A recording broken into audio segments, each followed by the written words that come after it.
आज का जो टॉपिक है फंक्शन का लास्ट टॉपिक बोल सकते हैं हम लोग। तो इसमें हम लोग पढ़ेंगे नंबर ऑफ फंक्शंस। ठीक है, नंबर ऑफ फंक्शंस टॉपिक लिख लिया और उसमें कुछ क्वेश्चंस के थ्रू समझते हैं। पहला बात तो जैसे हमने क्वेश्चन 1 लिखा इसमें, find total number of function,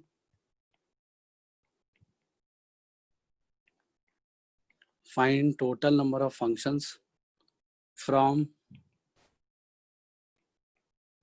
set A to set B given number of elements in set A is equals to 3 and number of elements in set B is equals to 5। ठीक है, set ए में number of element 3 है, set B में number of element 5 है। अपने को निकालना है total number of functions from set A to set B. तो देख लेते हैं कैसे हो सकता है। तो हमने क्या किया, सेट ए में 3 एलिमेंट ले लिया ए बी सी, सेट ए में 3 एलिमेंट ले लिया ए बी सी, और सेट बी में 5 एलिमेंट है हमारा, कुछ भी ले सकते हैं, लाइक 1 ले लिया, 2 ले लिया, 3 ले लिया, 4 ले लिया, 5 ले लिया। चलो, तो ऐसा कुछ कहानी है। तो सेट ए टू बी कितने फंक्शंस बनाए जा सकते हैं, how many possible number of functions from set A to set B can be found, ये है कहानी।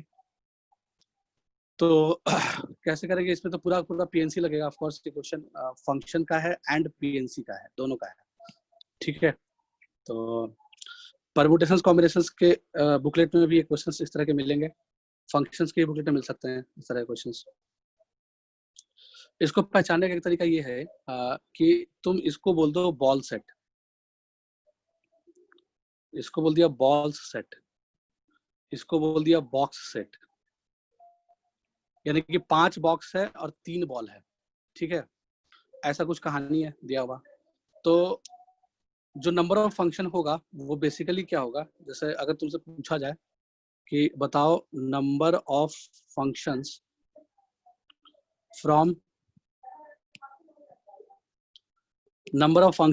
From set A to set B, अगर तुम्हें मान ली ये पूछ रहा है, तो बेसिकली ये क्या हो गया, ये क्वेश्चन बन गया पीएनसी का। और उसको ऐसे करेंगे, अगर हम ये निकाल pile number of ways of putting balls, number of ways of putting balls into boxes. तो 3 बॉल है और 5 बॉक्स है, कितने तरीके से 3 बॉल को 5 बॉक्स में रख सकते हैं, है ना। जितना तरीका होगा वही बेसिकली नंबर ऑफ फंक्शंस होगा। ठीक है, तो कैसे होगा देख लिया। तो हमने क्या देखा कि 3 प्लेस बना लेते हैं हम।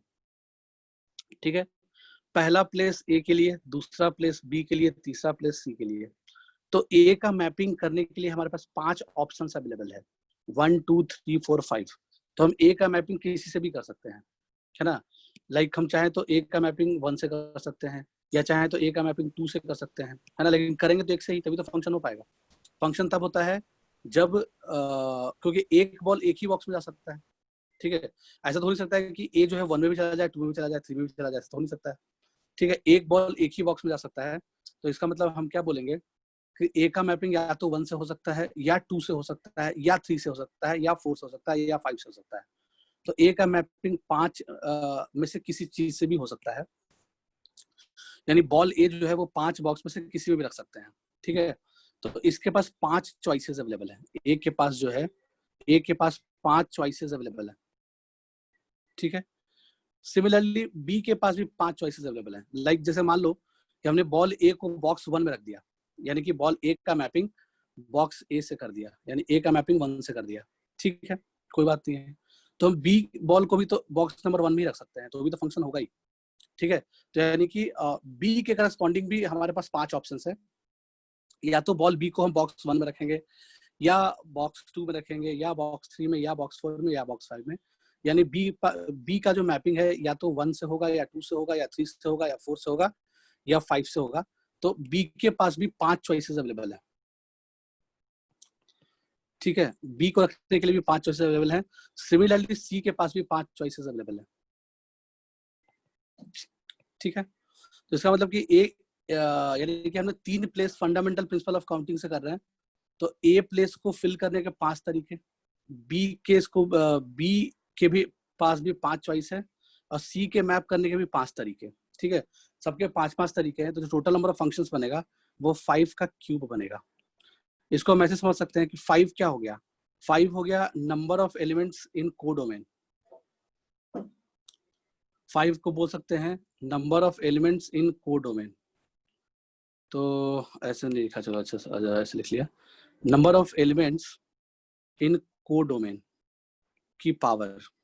ठीक है, 5 क्या होगा नंबर ऑफ एलिमेंट कोडोमेन, और ऊपर क्या हो गया number of elements in domain, तो ऊपर हो जाएगा number of elements in domain. तो सही बात है, ऐसा ही फॉर्मूला टाइप का बन गया, हमेशा ऐसा ही होगा, यानी कि 3 एलिमेंट से 5 एलिमेंट का मैपिंग। ठीक है, यानी number of functions from 3 to 5 elements अगर पूछे, शॉर्ट में अगर बोला जाए इस क्वेश्चन को, जैसे बोलेंगे number of functions from 3 to 5 elements. तो जो बाद वाला है यानी जो कोडोमेन है उसकी power number of elements from 3 to 5, 3 to 5 चाहिए तो 5⁻3 ये आ जाएगा हमारा नंबर ऑफ फंक्शंस। ठीक है, आई होप समझ में आया होगा बात। ठीक है, लाइक जैसे हमने ए का 1 से मैपिंग कर दिया, सपोज बी का मैपिंग कर दिया, बी के पास भी 5 चॉइस अवेलेबल था, तो बी को हमने चलो 3 से मैप करा दिया। सपोज सी के पास भी 5 चॉइस अवेलेबल था, मान लो सी का मैपिंग 4 से करा दिया। ठीक है, तो ये एक फंक्शन बन गया। ठीक है, अच्छा दूसरा फंक्शन और कैसे बन सकता है, दूसरा फंक्शन ऐसे बन सकता है कि हमने एक ए का मैपिंग मान लो 2 से करा दिया। ठीक है, बी का मैपिंग 3 से करा दिया, सी का मैपिंग 4 से करा दिया, तो ये दूसरा फंक्शन हो गया। ठीक है, वैसे ही मान लो अगर तीसरा फंक्शन बनाना हो तो सपोज हमने ए का मैपिंग चलो 2 से ही रखा, बी का मैपिंग 4 से करा दिया, सी का मैपिंग भी 4 से करा दिया, तो ये एक नया फंक्शन आ गया। तो यानी कि इन शॉर्ट कहने का मतलब यही हो गया कि जितने तरीके से 3 बॉल को 5 बॉक्स में रखा जा सकता है उतने ही नंबर ऑफ फंक्शंस बनेंगे। ठीक है, तो हम उस एनालॉजी से चीजों को अच्छे समझ सकते हैं। ठीक है, बढ़िया समझ में आ गया होगा बात। तो ये हो गया हमारा नंबर ऑफ फंक्शंस का कॉन्सेप्ट। तो अगर हम इसको जनरलाइज करें, ठीक है, ये कॉपी कर जल्दी से, इसी बात को जनरलाइज करके हम एक फॉर्मूला बना सकते हैं, और वो फॉर्मूला कुछ ऐसा बन जाएगा। लाइक अगर तुमसे पूछा जाए कि नंबर ऑफ फंक्शंस बताओ from set A to set B, अपने को बताना है इसमें नंबर ऑफ फंक्शंस है, नंबर ऑफ टोटल फंक्शंस जो भी फॉर्म किए जा सकते हैं वो बताना है अपने को, और number of elements in set A जो है वो दिया हुआ है मान लो n, और number of elements in set B जो दिया हुआ है वो r दिया हुआ है। ठीक है, तो जो फॉर्मूला बनेगा, यानी इन शॉर्ट कहने का मतलब क्या हो गया कि सेट ए में n एलिमेंट्स हैं, लाइक a1 है, a2 है, और ऐसे करते करते an तक गए, और जो सेट बी में है वो r एलिमेंट्स है। तो r एलिमेंट्स है तो हम इसको ले सकते हैं, ये मान लो y1 है, y2 है, और ऐसे करते करते yr है। तो r एलिमेंट सेट बी में है और n एलिमेंट सेट ए में है। तो फॉर्मूला क्या बोलता है नंबर ऑफ फंक्शंस का, number of elements in codomain raise to number of elements in domain. ठीक है, यही फॉर्मूला हो जाता है। तो फॉर्मूला क्या बन जाएगा, number of elements in codomain क्या है r है, और नंबर ऑफ एलिमेंट्स डोमेन क्या है n है, तो r रेस टू n। ठीक है, ये हो जाएगा नंबर ऑफ फंक्शंस। तो छोटे छोटे क्वेश्चन ले लेते हैं ताकि याद हो जाए ये फॉर्मूला, दिक्कत ना हो। यानी कि अगर तुम्हें 3 to 4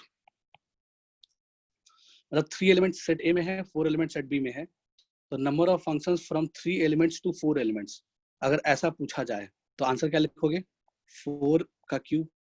ठीक है, सिंपल है।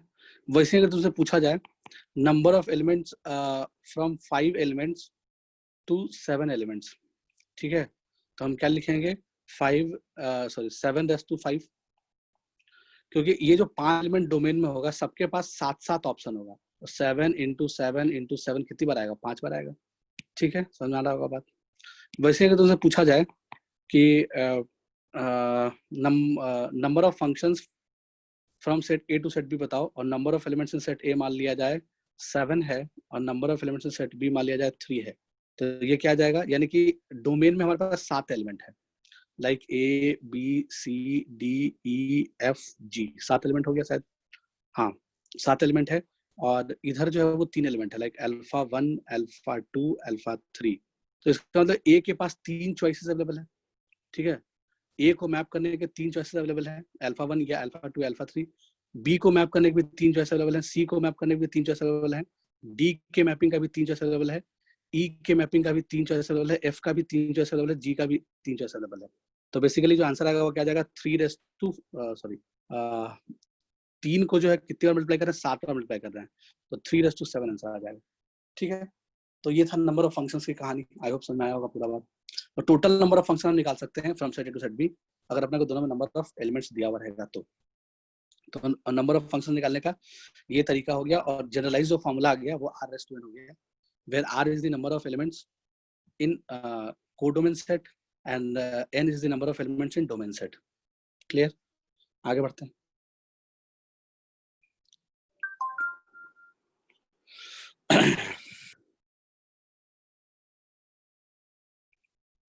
ठीक है, कंप्लीट, आगे बढ़ सकते हैं, लिख लो जल्दी से।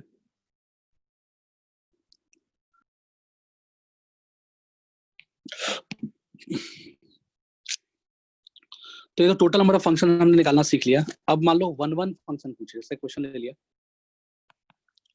इसमें बोल रहा है find total number of one function, find total number of 1 functions from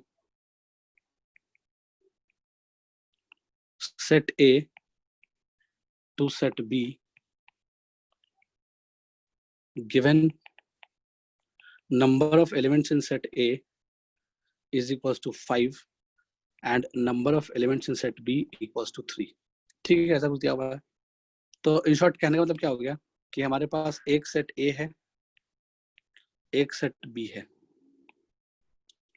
set A में 5 एलिमेंट है, तो मान लिया A ले लिया, B ले लिया, C D और E, 5 एलिमेंट ले लिया। और सेट B में 3 एलिमेंट है, तो कुछ भी ले सकते हैं, लाइक 1 2 3 ले लिया, ठीक है। अब ध्यान से देखना कि 1 फंक्शन बनाना है अपने को। तो 1 फंक्शन बनाएंगे, तो 1 फंक्शन में क्या होता है, हर x के लिए 1 फंक्शन में क्या होता है, 1 to 1 फंक्शन, यानी कि जैसे मान लिया जाए 1 फंक्शन में क्या बोलोगे, लाइक 1 का मैपिंग अगर हमने 1 से a का मैपिंग अगर 1 से करा दिया, ठीक है, तो अब 1 से मैपिंग किसी का नहीं होगा, ठीक है ना, तभी 1 फंक्शन बन पाएगा। यानी कि हर y के करस्पॉन्डिंग 1 फंक्शन का डेफिनेशन क्या था कि हर इमेज का एग्जैक्टली एक ही प्री इमेज होगा। तो 1 का प्री इमेज ए डिसाइड हो गया, यानी अगर ए का मैपिंग 1 से हो गया, इसका मतलब कि 1 का प्री इमेज, 1 इमेज है फंक्शन का, तो 1 का प्री इमेज ए हो गया। तो अब 1 का कोई और प्री इमेज नहीं होगा। अगर 1 का कोई और प्री इमेज हो गया, ठीक है, अगर 1 का कोई और प्री इमेज हो गया, तो फिर तो वो मेनी 1 फंक्शन हो जाएगा। तो अपने को तो 1 फंक्शन बनाना है। तो इसका मतलब कि ए के पास 3 चॉइसेस अवेलेबल थे, ठीक है। मान लिया जाए हमने वैसे लिख लिया, 5 प्लेसेस भर लिया, 1 2 3 4 5। तो यहाँ ए आ गया, यहाँ बी आ गया, यहाँ सी आ गया, यहाँ डी आ गया, यहाँ ई आ गया। तो ए को फिल करने के 3 चॉइसेस अवेलेबल है, ठीक है, ओके। यानी कि 3 चॉइसेस कौन कौन अवेलेबल था, या तो 1 या तो 2 या तो 3। तो 3 चॉइसेस अवेलेबल थे हमारे पास ए के पास। ए के लिए 3 चॉइसेस अवेलेबल थे। अब देखो इसमें क्या चलेगा। हाँ, अब बी के पास कितने चॉइसेस अवेलेबल होंगे। तो अब देखो, अब चूंकि ए का मैपिंग चाहे 1 से हो जाए, चाहे 2 से हो जाए, 3 से हो जाए, किसी एक से हो जाएगा, तो बचेगा 2, कोई 2 एलिमेंट बचेगा। तो बी के पास तो मैप करने के सिर्फ 2 ही चॉइस अवेलेबल होंगे। तो बी के पास जो अवेलेबल चॉइसेस होंगे वो ओनली 2 चॉइसेस होंगे। तो only 2 choices are available for B, ठीक है। अब मान लीजिए कि बी का मैपिंग सपोज 3 के साथ हो गया, मान लिया कि बी का मैपिंग 3 के साथ हो गया, तो अब एक ही चॉइस बचा सी के लिए, ठीक है। तो सी के पास जो चॉइस बचा वो एक ही चॉइस बचा, ओके। अब सी के पास सिर्फ एक ही चॉइस बचा, तो यानी कि ए के पास 3 चॉइस था, बी के पास 2 चॉइस था, सी के पास 1 चॉइस था। अब उसका रहा बात, अब मान लो सी का मैपिंग 1 चॉइस था, तो सी को ऑफ कोर्स 2 से ही होना पड़ेगा, मैप कर दिया। अब डी और ई बचा हुआ है, ठीक है। तो अब देखो हम सेट, अगर ये फंक्शन है, ए टू बी अगर फंक्शन है, तो फंक्शन कब होगा, जब डोमेन में कोई एलिमेंट लेफ्ट नहीं रह जाएगा, यानी कोई एलिमेंट बचा नहीं रह जाएगा। अगर सेट ए में कोई भी एलिमेंट बचा रह गया मैप करने के लिए, तब तो वो फंक्शन होगा ही नहीं। तो इसका मतलब कि डी का मैपिंग कहीं ना कहीं तो कराना ही पड़ेगा, ठीक है। अगर चाहे कहीं भी करा दे, 1 से करा दे, चाहे 2 से करा दे, चाहे 3 से करा दे, अगर हम डी का मैपिंग कहीं भी कराएंगे तब तो फंक्शन मिनिमम हो जाएगा, ठीक है। तो इसका मतलब कि no one function can be formed, है ना। तो no one function can be formed in this case, no one functions can be formed, यानी कि हम एक भी नहीं बना सकते हैं, एक भी वन फंक्शन नहीं बना सकते इसमें। तो no one function can be formed, no one function can be formed in this case. तो इस केस में कोई भी वन फंक्शन नहीं बनाया जा सकता है। तो अगर तुमसे पूछे कि नंबर ऑफ वन फंक्शन बताओ, तो क्या बोलोगे? तो हम बोलेंगे number of one function equal to 0, क्योंकि वन तो बन ही नहीं सकता है। तो लिख लिया number of one functions is equal to 0, ठीक है। तो हमने लिख लिया नंबर ऑफ वन फंक्शन जो होंगे वो 0 होंगे, ठीक है, कोई दिक्कत नहीं है। तो ऐसा क्यों हुआ कि वन फंक्शन नहीं बन पाया? तो हमने इसमें ये ध्यान ऑब्जर्व किया कि अगर नंबर ऑफ एलिमेंट्स इन, जैसे number of elements in set A को हमने सपोज n बोल दिया, और number of elements in set B को हमने r बोल दिया, तो अगर n जो है, ठीक है, वो बड़ा हो जाए r से, अगर n जो है वो बड़ा हो जाए r से, तो उस केस में हमेशा क्या हो जाएगा, नंबर ऑफ वन फंक्शन 0 हो जाएगा, ठीक है। तो if n is greater than equals to r, है ना, then number of one function, then number of one functions equals to 0। सही बात है, समझ में आया होगा बात। तो जब भी अगर n जो है वो r से बड़ा हो जाएगा, तो नंबर ऑफ वन फंक्शन जो हो जाएगा वो 0 हो जाएगा। तो ये केस 1 हो गया, जब वन फंक्शन बन ही नहीं रहा था, ठीक है। अगले क्वेश्चन में वन फंक्शन बना के देख लेते हैं, इसको कॉपी कर लो जल्दी से, ठीक है। अगर इस क्वेश्चन में अगर पूछा जाए number of many one function, number of many one function, तो मेनी वन फंक्शन का जो नंबर होगा वो क्या जाएगा, total number of function, total number of functions में अगर हम घटा दें नंबर ऑफ वन फंक्शन, तो अपने को नंबर ऑफ मिनिमम फंक्शन मिल जाएगा। तो total number of functions minus number of one function, ठीक है। तो टोटल नंबर ऑफ फंक्शन कितना है अपना, टोटल नंबर ऑफ फंक्शन कैसे निकालते हैं, तो total number of function r raise to n होता है, यानी कि number of elements in set b raise to number of elements in set a। तो number of elements in set b क्या है, 3 है, और a में क्या है, 5 है, तो 3 रेज़ टू 5 आ गया टोटल नंबर ऑफ फंक्शन। उसमें से 0 घटा दिया, नंबर ऑफ वन फंक्शन, तो 3 raise to 5 is basically number of many one functions, ठीक है, समझ में आया होगा बात। नेक्स्ट क्वेश्चन ले लिया, नेक्स्ट क्वेश्चन ले लिया। इस बार पूछ रहा है total number of one function,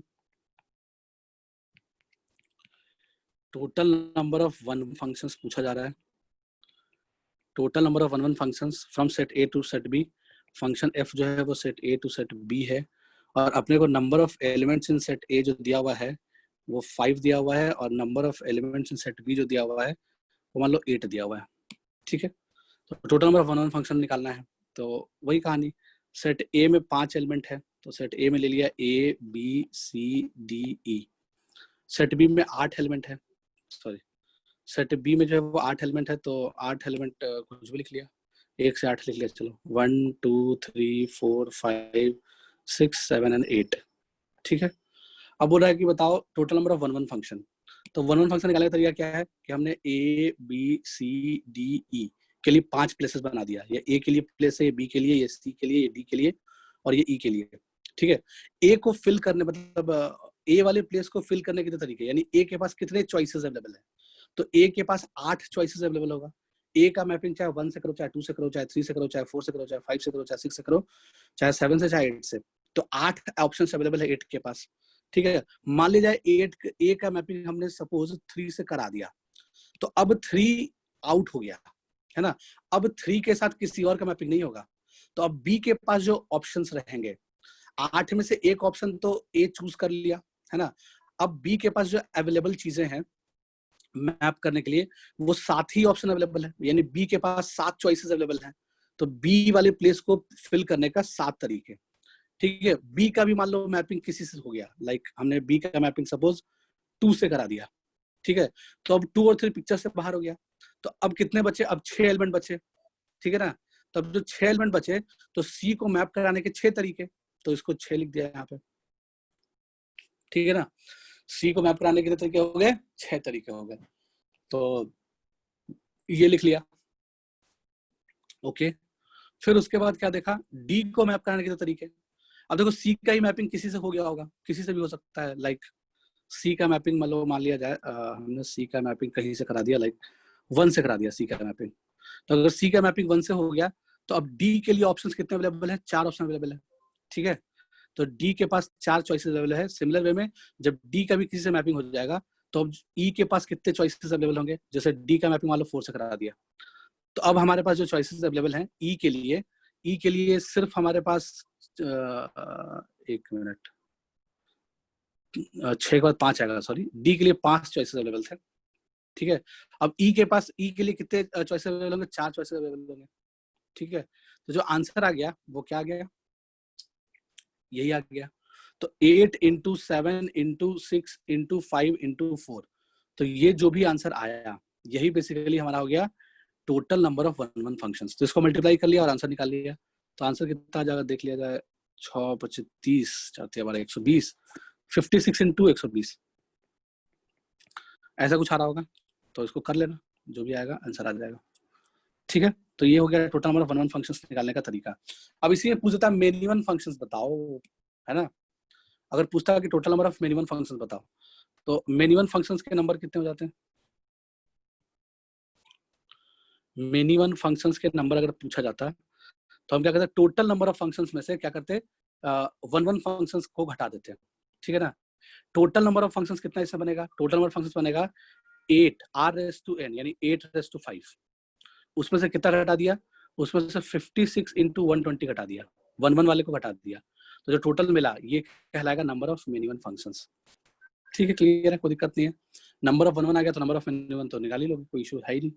तो हम इस तरह से 1-1 और अच्छा इस केस में क्या हो गया, इस केस में जो ये 1-1 फंक्शन कब आएगा, मतलब नॉन जीरो कब आएगा नंबर ऑफ 1-1 फंक्शन, जब r जो है वो बड़ा होगा किससे, n से, या बराबर भी चलेगा, बराबर भी होगा तो भी हो जाएगा नंबर ऑफ 1-1 फंक्शंस। तो जब r जो है वो n से बड़ा होगा, ठीक है ना, तो उस केस में जो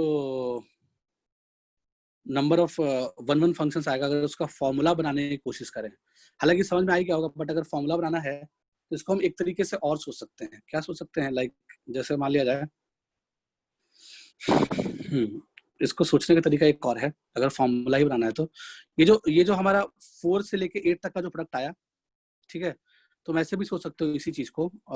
सोचने का तरीका क्या हो गया कि लाइक हमारे पास 5 चीजें हैं, ठीक है ना, तो 1-1 फंक्शंस बनाने के लिए क्या करो, बी में 8 चीज है, तो 8 में से हमने क्या किया, कोई भी 5 एलिमेंट चूज कर लिया, 8 में से क्या किया, कोई भी 5 एलिमेंट चूज कर लिया, लाइक 8 में से जब 5 एलिमेंट चूज किया तो कोई भी चूज हो सकता है, तो लाइक 1 2 3 4 5, ठीक है, मान लो 1 2 3 4 5 चूज हो गया, और बाकी 7 8 6 7 8 जो है वो चूज नहीं हुआ, ठीक है। तो 8 में से 5 एलिमेंट चूज कर लिए, और इधर ए बी सी है, ए बी सी डी ई है, ठीक है। तो अब क्या करो, ए बी सी डी ई को, यानी 5, मान लो कि 5 पर्सन है, तो मैं सोच लो कि 5 सीट है, मतलब ये चेयर है, chair number 1, chair number 2, chair number 3, chair number 4, chair number 5, तो 5 चेयर्स रखे हुए हैं, ठीक है, 1 से लेके 5 तक सबका नंबर किया हुआ है, और ए बी सी डी 5 लोग हैं, तो 5 लोगों को 5 चेयर पे बैठने कितने तरीके हो सकते हैं, यानी कि 5 लोगों को अरेंज कर दिया, लाइक हमने कैसे, एक अरेंजमेंट तो ए बी सी डी ई चलेगा, एक ऐसा अरेंजमेंट था कि बी यहाँ रख लिया, ए यहाँ रख लिया, यहाँ सी रख लिया, यहाँ ई रख लिया, यहाँ डी रख लिया, ये भी एक अरेंजमेंट हो सकता है, ठीक है। तो इसका मतलब क्या है कि जो जिसके सामने आ गया, यानी 5 चीजें हैं हमारे पास, उन 5 को 5 फैक्टोरियल तरीके से तुम अरेंज कर सकते हो, पढ़ोगे पीएलसी में, ठीक है। 5 चीजों को अरेंज करने के तरीके 5 फैक्टोरियल तरीके, ठीक है ना। 5 चीजों को अरेंज करने के 5 फैक्टोरियल तरीके होते हैं। तो ए बी सी डी ई को अगर हम अरेंज करें, नंबर ऑफ अरेंजमेंट्स निकालें ए बी सी डी ई का, तो वो 5 फैक्टोरियल आएगा, और हर अरेंजमेंट के करस्पॉन्डिंग एक फंक्शन आ जाएगा। लाइक पहला वाला में क्या हो गया, पहला वाला में ABCD सीक्वेंस में लिखा हुआ था, तो A का मैपिंग इसका मतलब A1 से हो गया, B का मैपिंग 2 से हो गया, C का मैपिंग 3 से हो गया, D का मैपिंग 4 से हो गया और E का मैपिंग 5 से हो गया। इसका मतलब ये हो गया, ठीक है। अब दूसरा वाला अरेंजमेंट BCAED भी पॉसिबल है, ये भी एक अरेंजमेंट हो सकता है 5 चीजों का। तो इसका मतलब B का मैपिंग 1 से हो गया, C का मैपिंग 2 से हो गया, A का मैपिंग 3 से हो गया, E का मैपिंग 4 से हो गया, D का मैपिंग 5 से हो गया, ठीक है। तो इसका मतलब कि पांचों का यानी ABCDE का जो 5 फैक्टोरियल अरेंजमेंट है, हर अरेंजमेंट के करस्पॉन्डिंग एक फंक्शन मिल रहा है। तो total number of arrangements of 5 things will give number of functions, ठीक है। तो इसका मतलब कि हमने क्या किया, सबसे पहले 8 में से 5 चीजों को चूज कर लिया। अब 1 2 3 4 5 आ सकता है, ऐसा भी हो सकता था कि 1 2 3 4 5 नहीं आता, मान लो 1 2 3 4 8 आ जाता, ये भी सीन हो सकता था कि 1 2 3 4 8 आ गया, ठीक है। 5 चीज चूज किया तो ये आ गया। तो इसका मतलब कि अब 8 आ गया, इसका मतलब क्या हो गया, D का मैपिंग 8 से हो गया, E का मैपिंग 8 से हो गया, ठीक है। तो इसका मतलब कि हमने क्या किया, सबसे पहले 8 में से 5 चीजों को चूज कर लिया, ठीक है। अब उसके बाद हमने मल्टीप्लाई कर दिया 5 फैक्टोरियल से, उसके बाद हमने क्या मल्टीप्लाई कर दिया, 5 फैक्टोरियल से मल्टीप्लाई कर दिया, ठीक है। तो 5 फैक्टोरियल क्या बता रहा है, 5 फैक्टोरियल बता रहा है ABCD, जो 5 लोग हैं ABCDE उनका अरेंजमेंट, नंबर ऑफ अरेंजमेंट। और 8C5 क्या बता रहा है, 8 चीजों में से 5 यानी 8 सीट में से 5 सीट सेलेक्ट करने का तरीका ये बता रहा है। तो 8C5 क्या बता रहा है, 8C5 बता रहा है टोटल 8 सीट्स अवेलेबल है, 8 चेयर्स अवेलेबल हैं। तो 8 चेयर में से कोई भी 5 चेयर सेलेक्ट करने का तरीका, कोई 5 चेयर सेलेक्ट कर लिया, पहला काम तो ये करेंगे कि 5 लोगों के लिए 5 चेयर सेलेक्ट कर लेंगे। अब 5 चेयर पे 5 लोगों को बिठाने के 5 फैक्टोरियल तरीके, तो 5 फैक्टोरियल से मल्टीप्लाई कर दिया, ठीक है। तो अगर हम इसको जनरलाइज करें, तो जनरलाइज करेंगे तो कैसा फॉर्मूला क्या बन जाएगा कि जब n ग्रेटर देन n जब छोटा होगा r से, यानी r बड़ा होगा, यानी कि number of elements in codomain अगर बड़ा होगा number of elements in domain से, तो उस टाइम में नंबर ऑफ 1 1 फंक्शंस कितने बनेंगे, ठीक है। तो उस टाइम में नंबर ऑफ फंक्शंस कैसे बनेंगे, तो हम क्या करेंगे, r में से n को चूज कर लेंगे, पहला काम तो ये किया, इनटू अब n लोगों को बिठाना है, n सीट चूज कर लिया, टोटल r सीट हमारे पास ज्यादा सीट अवेलेबल था, तो r सीटों में से हमने n सीटों को चूज कर लिया, ठीक है। अब उन n सीट्स पे n लोगों को बिठाने के कितने तरीके, n फैक्टोरियल तरीके, ठीक है। आई होप समझ में आया होगा बात। तो RCn इंटू n फैक्टोरियल ये कहलाएगा जनरलाइज फॉर्म में नंबर ऑफ 1 to 1 फंक्शंस, ठीक है। और नहीं तो फिर नॉर्मल तरीके से निकाल ही लिया, कोई दिक्कत तो है नहीं। अगर छोटा छोटा एलिमेंट है, 4-5 एलिमेंट दिया हुआ है तो ऐसे निकाल लिया, और अगर बहुत ज्यादा वेरिएबल्स में दिया हुआ है, R और N टाइप का दिया हुआ है, तो हमने ऐसे निकाल लिया, सिंपल, ठीक है। समझ आ रहा होगा बात। तो ये हो गया टोटल नंबर ऑफ 1 1 फंक्शन। तो अगर total number of many one function निकाला जाए R greater than equal to n के लिए, तो क्या हो जाएगा, अगर यहाँ पूछे number of many one functions, तो number of many one functions अगर निकालना हो तो total number of function R raise to n होता है। टोटल नंबर ऑफ फंक्शन में से क्या करेंगे, नंबर ऑफ 1 1 फंक्शन हटा देंगे, और नंबर ऑफ 1 1 फंक्शन कितना हो जाएगा, RCn इंटू n फैक्टोरियल। तो R रेज़ टू n में से हमने क्या घटा दिया, RCn इंटू n फैक्टोरियल घटा दिया, तो ये हमारा क्या आ गया, total number of many one functions. समझ में आया होगा बात, ठीक है। तो अब 1 1 और मेनी वन फंक्शंस के नंबर तो आराम से बता सकते हैं, ठीक है, कोई दिक्कत नाम की चीजें नहीं है।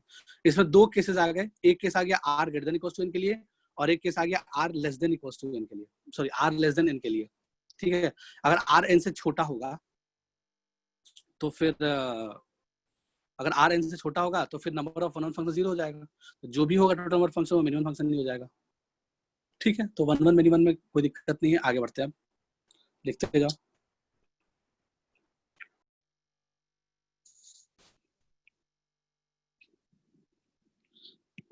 नेक्स्ट जो चीज है, यानी हमने टोटल नंबर ऑफ फंक्शन निकालना सीख लिया, नंबर ऑफ 1 1 फंक्शन निकालना सीख लिया, number of many one functions निकालना सीख लिया। अब हम लोग total number of into function सीखेंगे, ठीक है। तो लाइक हमारे पास जो क्वेश्चन दिया हुआ है ऐसे लिख लेते हैं, फाइंड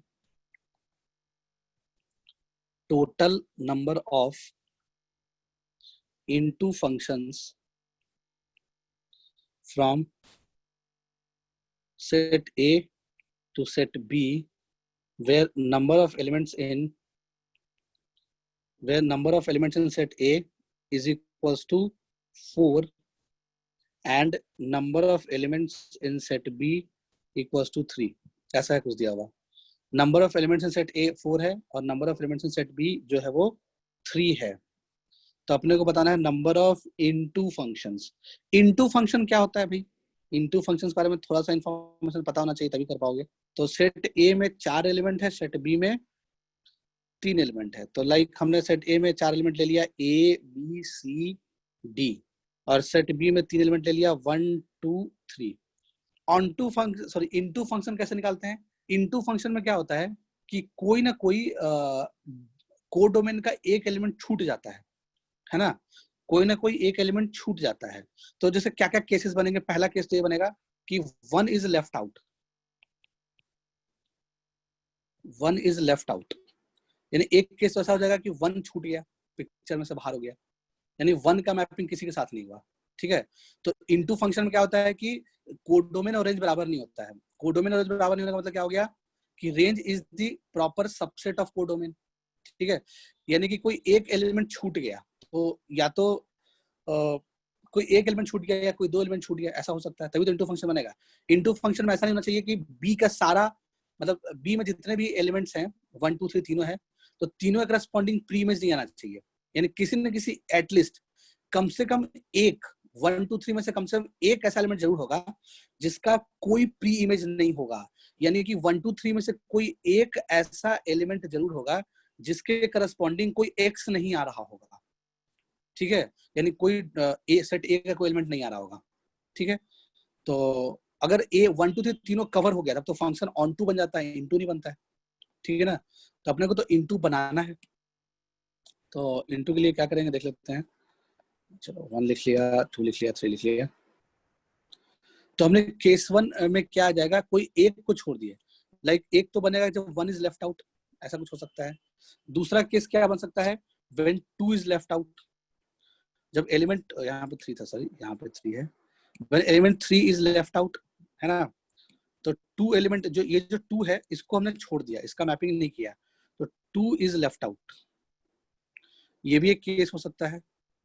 और क्या केस हो सकता है, एक केस होता है कि 3 इज लेफ्ट आउट, 3 को छोड़ दिया, ऐसा कुछ। ठीक है, फिर और भी केसेस बन सकते हैं, लाइक ऐसा भी होता है कि 1 एंड 2 इज लेफ्ट आउट, 2 छोड़ दिया इस बार, 2 2 करके, अभी क्या एक एक छोड़ रहे थे, अब 2 2 एलिमेंट छोड़ेंगे, तो 1 एंड 2 इज लेफ्ट आउट, ये केस हो सकता है। फिर क्या हो सकता है, 1 एंड 2 हो गया, 1 and 3 is left out, 1 and 3 is left out.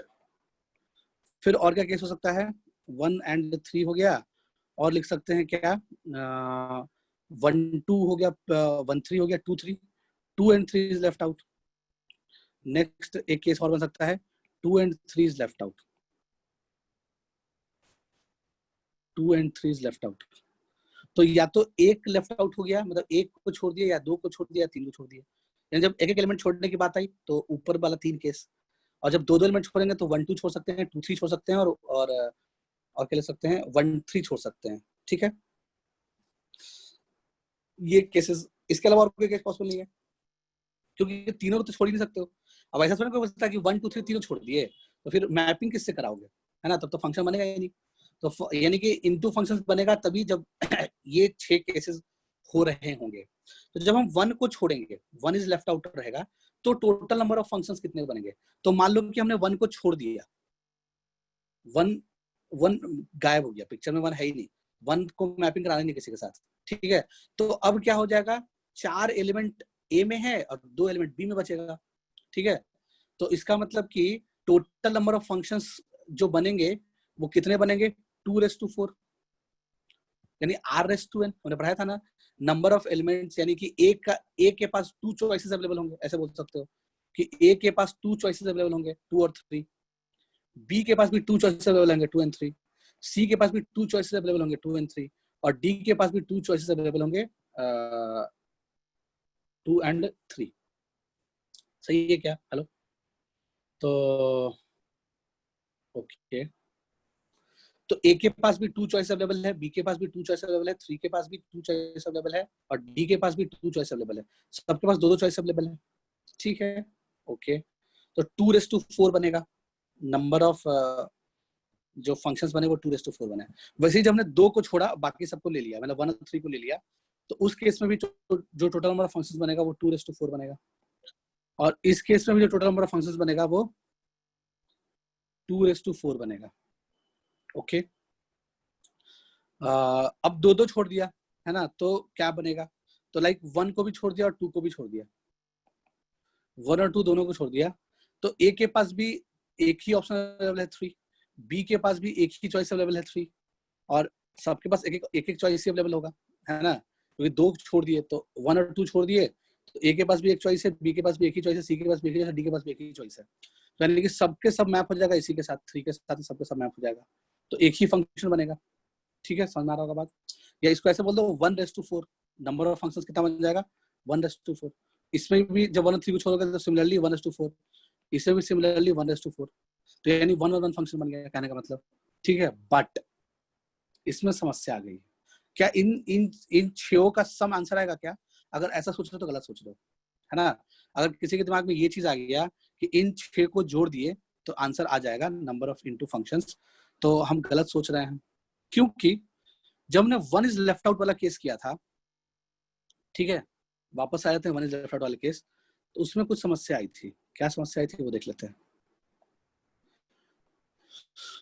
ध्यान से सुनना। मतलब 1 इज लेफ्ट आउट वाला केस था, तो ए के पास जो है वो 2 और 3 दो ऑप्शन अवेलेबल थे, इसको थोड़ा हटा दिया ताकि चीजें समझ में आ जाए अच्छे से। ए के पास 2 ऑप्शन अवेलेबल था, 2 और 3, तो मान लिया जाए हमने ए को 2 से मैप करा दिया, ठीक है।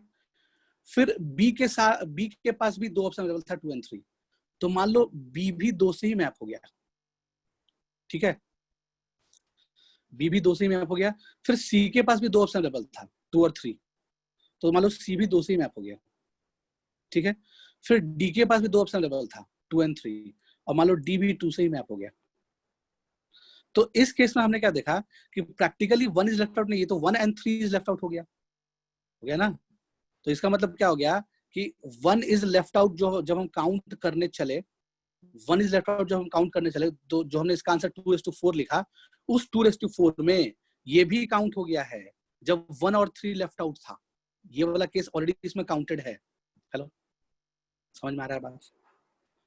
तो 1 और 3 यानी 1 वाला केस जब हम काउंट कर रहे थे, यानी कि 1 वाला जब हम काउंट कर रहे थे, जब 1 को नहीं रख रहे थे, तो उसमें 1 और 3 वाला भी काउंट हो गया, ठीक है। वैसे ही उसमें 1 और 2 वाला भी 1 और 2 वाला भी काउंट हो गया होगा, लाइक जैसे देख लिया। तो इसका मतलब अगर सबको जोड़ेंगे तो गड़बड़ ज्यादा आंसर आ जाएगा, सबको जोड़ेंगे तो एक्चुअली में आंसर ज्यादा आ जाएगा, जो रियल आंसर है वो ज्यादा है, क्योंकि इसमें कुछ चीजें इंक्लूडेड है ऑलरेडी, यानी कि इस वाले सेक्शन का कुछ पार्ट इंक्लूडेड है, इसका आंसर भी इंक्लूडेड है इसमें, ठीक है। ओके, वैसे ही तुम ध्यान से सुनना जो हम बोलना चाह रहे हैं। अब मान लो जाए कि सबका मैपिंग, सबके पास 2 चॉइस अवेलेबल था, 1 को लेफ्ट आउट कर दिया। जब 1 इज लेफ्ट आउट वाला केस में देख रहे हैं तो 1 तो नहीं है, तो ए के पास 2 और 3 दो चॉइस अवेलेबल है, तो ए को भी 3 से मैप करा दिया, बी को भी 3 से मैप करा दिया, सी को भी 3 से मैप करा दिया, और डी को भी 3 से मैप करा दिया, ठीक है। तो इसमें 1 और 2 लेफ्ट आउट, एक्चुअली में क्या सिर्फ 3 के साथ मैपिंग हुआ, तो 1 और 2 दोनों लेफ्ट आउट हो गया ना, तो 1 और 2 लेफ्ट आउट वाला केस भी इसमें इंक्लूडेड है, 1 और 3 वाला केस भी इसमें इंक्लूडेड है।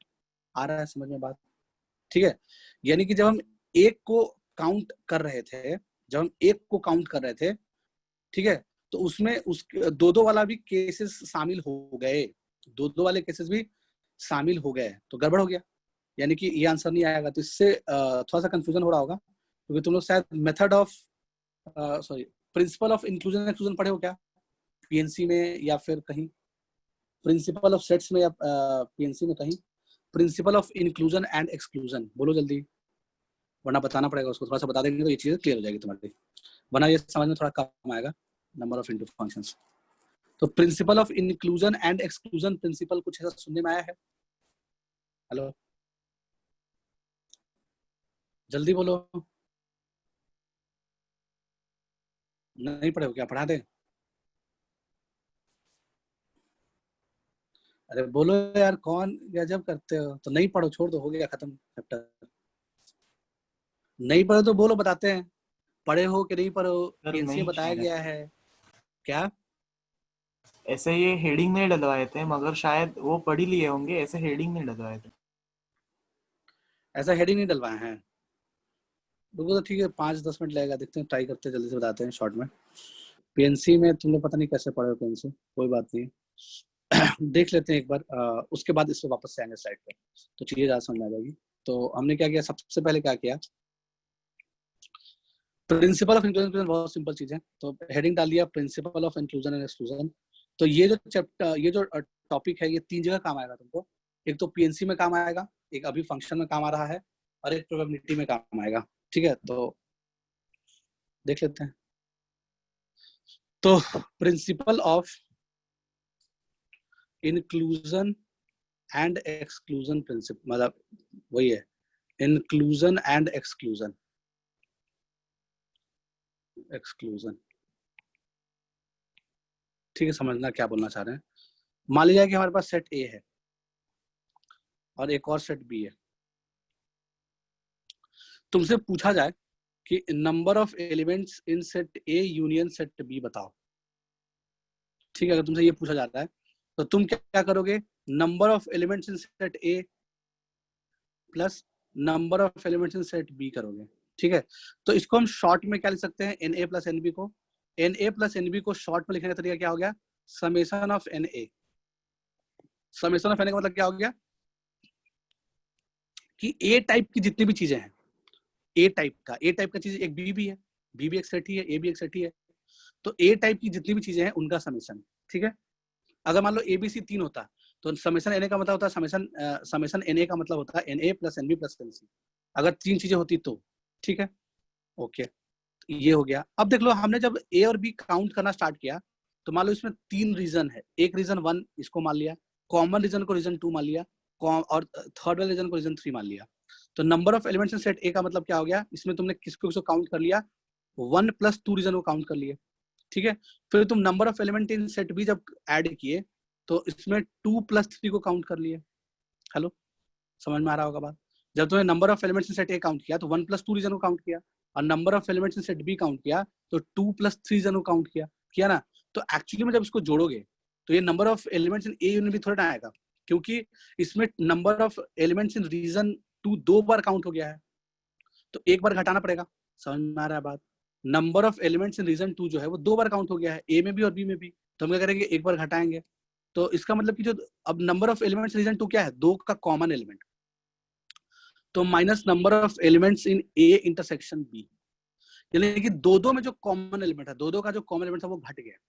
तो समेशन एन ए में से क्या घट गया, summation number of elements in n A intersection B, ऐसा कुछ। इसको हम समेशन फॉर्म में लिखेंगे, क्योंकि यहाँ पे तो एक ही बन रहा है, ए इंटरसेक्शन बी को summation n A intersection B भी लिख सकते हैं। अगर मान लो 3 होता तो फिर कहानी में थोड़ा सा ट्विस्ट आ जाता।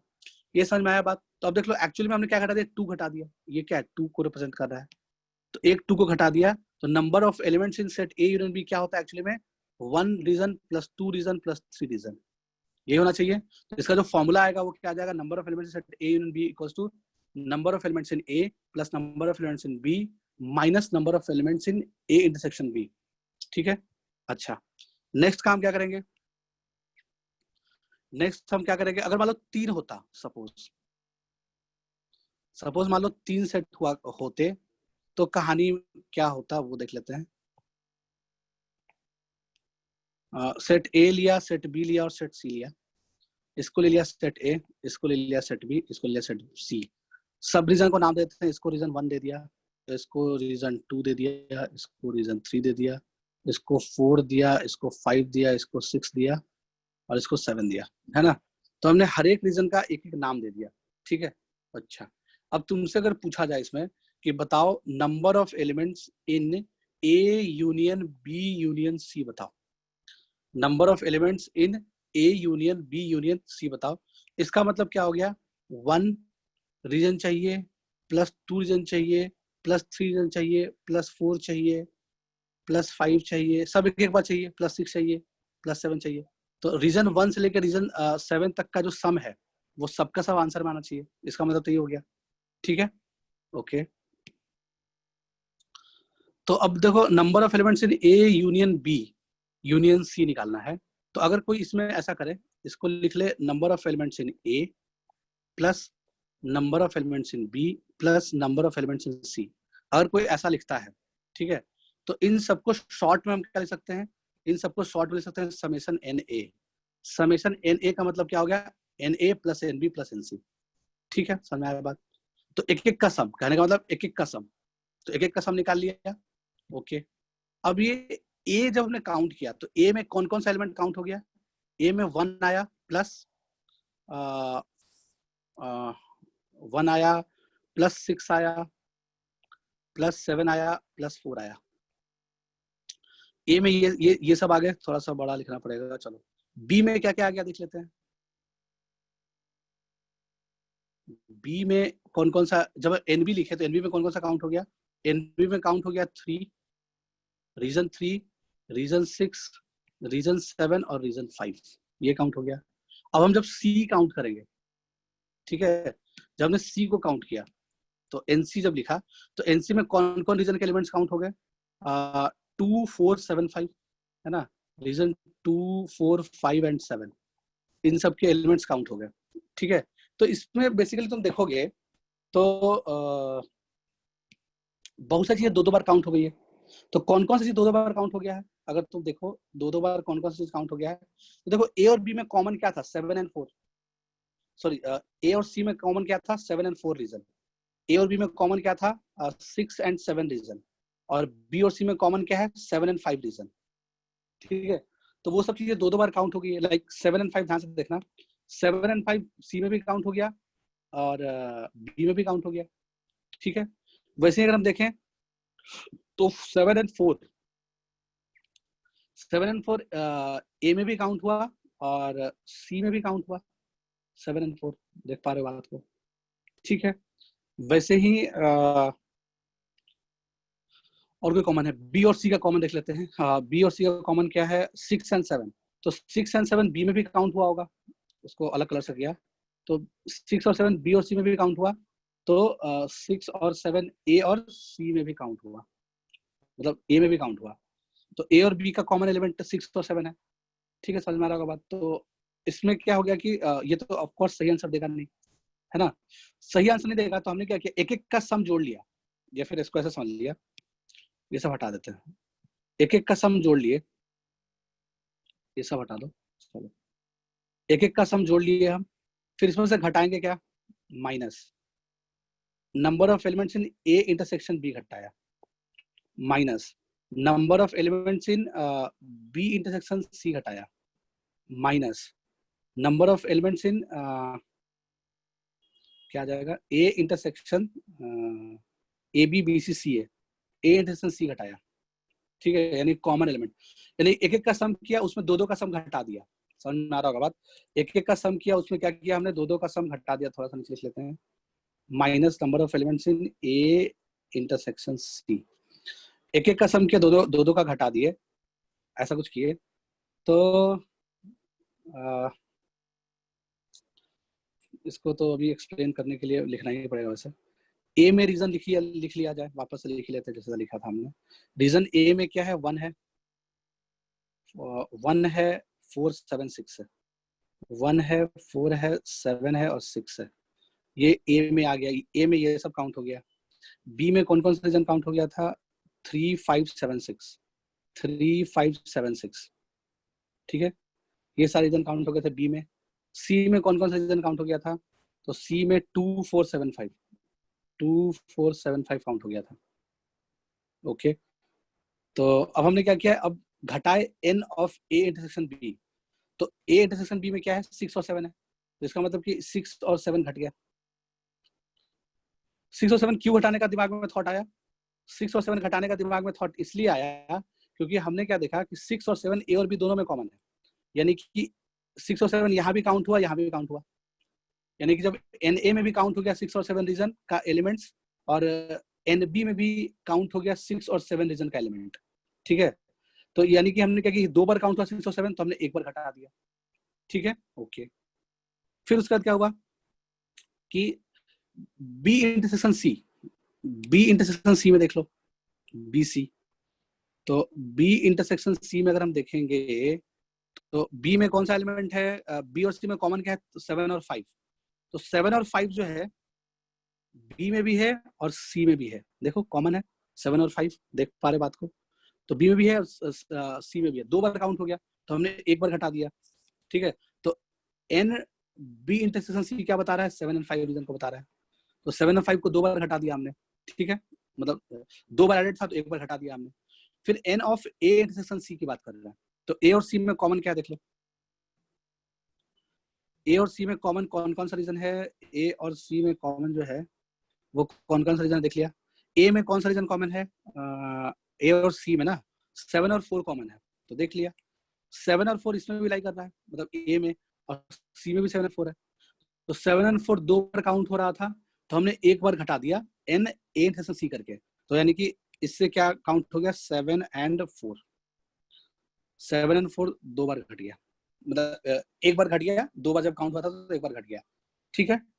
अच्छा, तो मुझे बताओ कि अब तुम ध्यान से अब 7 वाले रीजन को देखो, ध्यान से सुनना। 7 वाले रीजन को अगर तुम काउंट करो कि अब दो दो कॉमन वाले को जब हम निकालना स्टार्ट किए, जब दो दो कॉमन वाले को हम निकालना घटाना स्टार्ट किए, तो दो दो कॉमन वाले में जो 3 में कॉमन था, जैसे रीजन 7 जो 3 में कॉमन था वो 3 बार घट गया, 3 बार ऐड हुआ।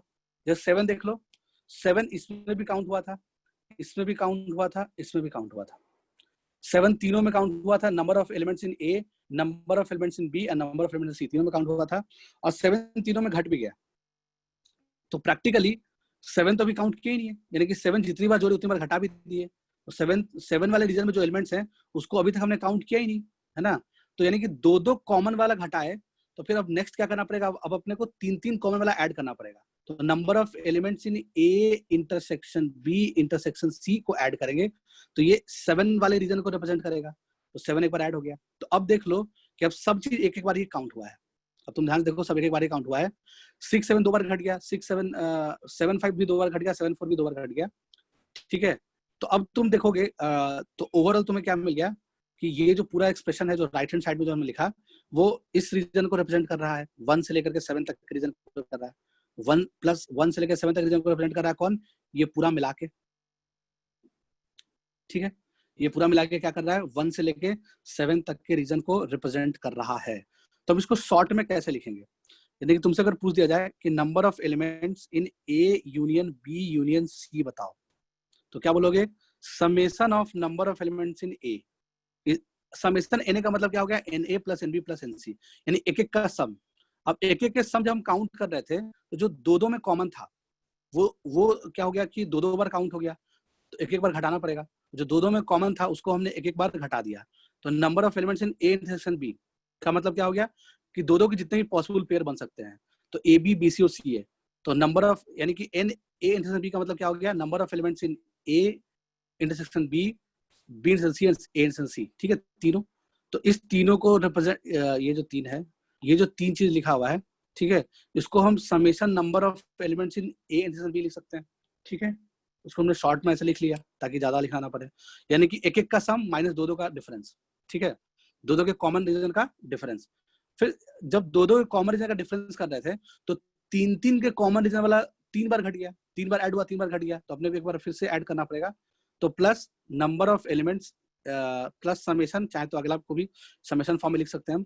तो अगला क्या हो जाएगा? समेशन ऑफ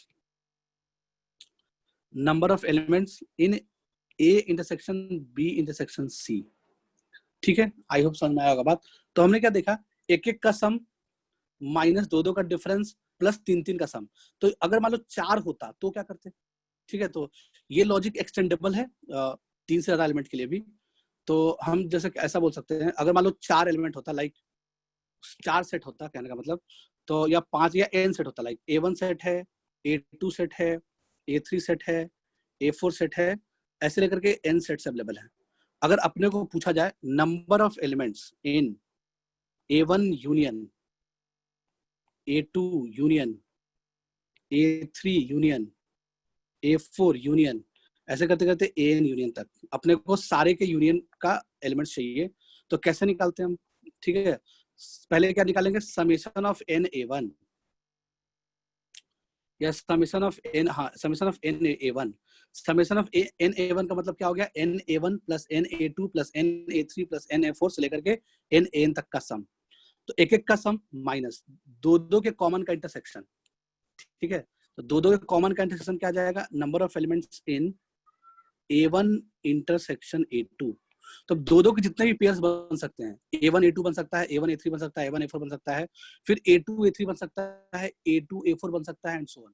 तो जितने भी दो दो के कॉमन दो दो के पेयर बन सकते हैं n एलिमेंट्स में से, A1 A3 A1 A4, वैसे A4 A6, ये ऐसे जितने भी दो दो के पेयर बन सकते हैं, उन सबके इंटरसेक्शन का समेशन ये लिखा हुआ है सेकंड वाला रीजन। तो अब दो दो का कॉमन घटा है, तो फिर अब तीसरे में क्या करेंगे, ऐड करेंगे। अब तीसरे में ऐड क्या करेंगे, तीन तीन के इंटरसेक्शन को ऐड कर लेंगे। तो A1 intersection A2 intersection A3। फिर अगला में क्या करेंगे, माइनस समेशन। अब चार चार वाले को हटा दो, क्योंकि जब तीन तीन वालों को ऐड किए होंगे तो जो चारों में, जो चार में कॉमन होगा, ठीक है, वो ज्यादा बार ऐड हो गया होगा, तो उसको एक बार सब्ट्रैक्ट भी करना पड़ेगा। तो A1 intersection A2 intersection A3 intersection A4, और ऐसे ही चीजें चलते जाएगी, है ना, जब तक कि खत्म ना हो जाए पूरा चीज। तो आई होप समझ में आया होगा। Principle of inclusion and exclusion इसी को बोलते हैं। वापस आ जाते हैं हम लोग उसी क्वेश्चन में जहां से शुरू किए थे, ये सब इंक्लूजन एक्सक्लूजन यहाँ से स्टार्ट किए थे। ओके, तो हमने इसमें क्या देखा था कि जैसे इसमें तुम क्या कर लो, तीन सेट मान लो, ठीक है, तुम अपने मर्जी से तीन सेट मान लो। सेट ए इसको बोल दिया, व्हेन सेट ए में वो फंक्शंस है जब वन इज लेफ्ट आउट था, बोल सकते हो ना। सेट बी इसको मान लो, सबको नाम दे दो, ठीक है, तो तुमको एकदम क्लियर समझ में आ जाएगा। सेट ए में हमने वो फंक्शन ले लिया जब वन इज लेफ्ट आउट था, सेट बी में हमने वो फंक्शन ले लिया जब टू इज लेफ्ट आउट था, और सेट सी में वो फंक्शन ले लिया जब थ्री इज लेफ्ट आउट था, मतलब थ्री को हमने मैप नहीं कराया था, ठीक है। तो one and two is left out, ये वन एंड टू का मतलब क्या हो गया, है ना, वन एंड टू का मतलब क्या हो गया कि वन एंड टू यानी कि ए इंटरसेक्शन बी, जब वन और टू दोनों लेफ्ट आउट हो गया तो ये ए इंटरसेक्शन बी सेट हो जाएगा। जब वन एंड थ्री दोनों लेफ्ट आउट हो गया तो इसको वन एंड थ्री, तो इसको ए इंटरसेक्शन सी बोलेंगे क्या।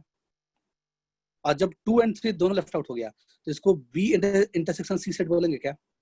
अगर हमने सेट ए में दुनिया के वो फंक्शंस रखे, है ना, वो सारे फंक्शंस रखे सेट ए में जिसमें वन को लेफ्ट आउट किए थे, यानी कि वन को मैप नहीं किए थे, सिर्फ टू और थ्री को मैप किए थे, ठीक है। फिर सेट बी में हमने वो सारे फंक्शंस रखे जिसमें हमने टू को लेफ्ट आउट किया था, और सेट सी में हमने वो सारे फंक्शन रखे जब हमने थ्री को लेफ्ट आउट किया था, थ्री को छोड़ दिया था। तो जो one and two left out जो केस आया, तो वो क्या आ गया, ए इंटरसेक्शन बी आ गया। अगला क्या आ गया, ए इंटरसेक्शन सी आ गया। अगला क्या आ गया, बी इंटरसेक्शन सी आ गया, ठीक है। अपने को निकालना क्या है, अपने को निकालना है इस पूरे कहानी में अपने को निकालना वही है कि क्या निकालना है, ओके, पूरा का पूरा जो कहानी है वन, तो पूरा का पूरा जो स्टोरी बन गया वो ये बन गया कि अपने को निकालना है number of elements in A union B union C, ठीक है। अब ये देखो, ये सेट ए अलग है, ये बी अलग है, जो क्वेश्चन दिया हुआ है ये तो हमने एबीसी समझने के लिए लिख दिया, जो पिछला जो एनालॉजी बताए थे उससे, है ना। ये और ए और बी से कंफ्यूज नहीं होना है, ठीक है। ये ए और बी तो डोमेन और कोडोमेन है, ओके। तो अब हम लोग को निकालना है A union B union C निकालना है। तो कैसे आ जाएगा, A union B union C कैसे निकालोगे, समेशन ऑफ एन ए निकालोगे,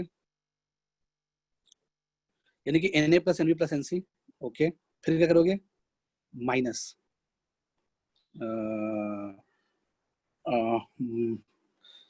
अब जो दो दो में कॉमन वाला दो दो बार ऐड हो गया होगा, जैसे ए में भी कॉमन हो, जो बी में भी कॉमन हो,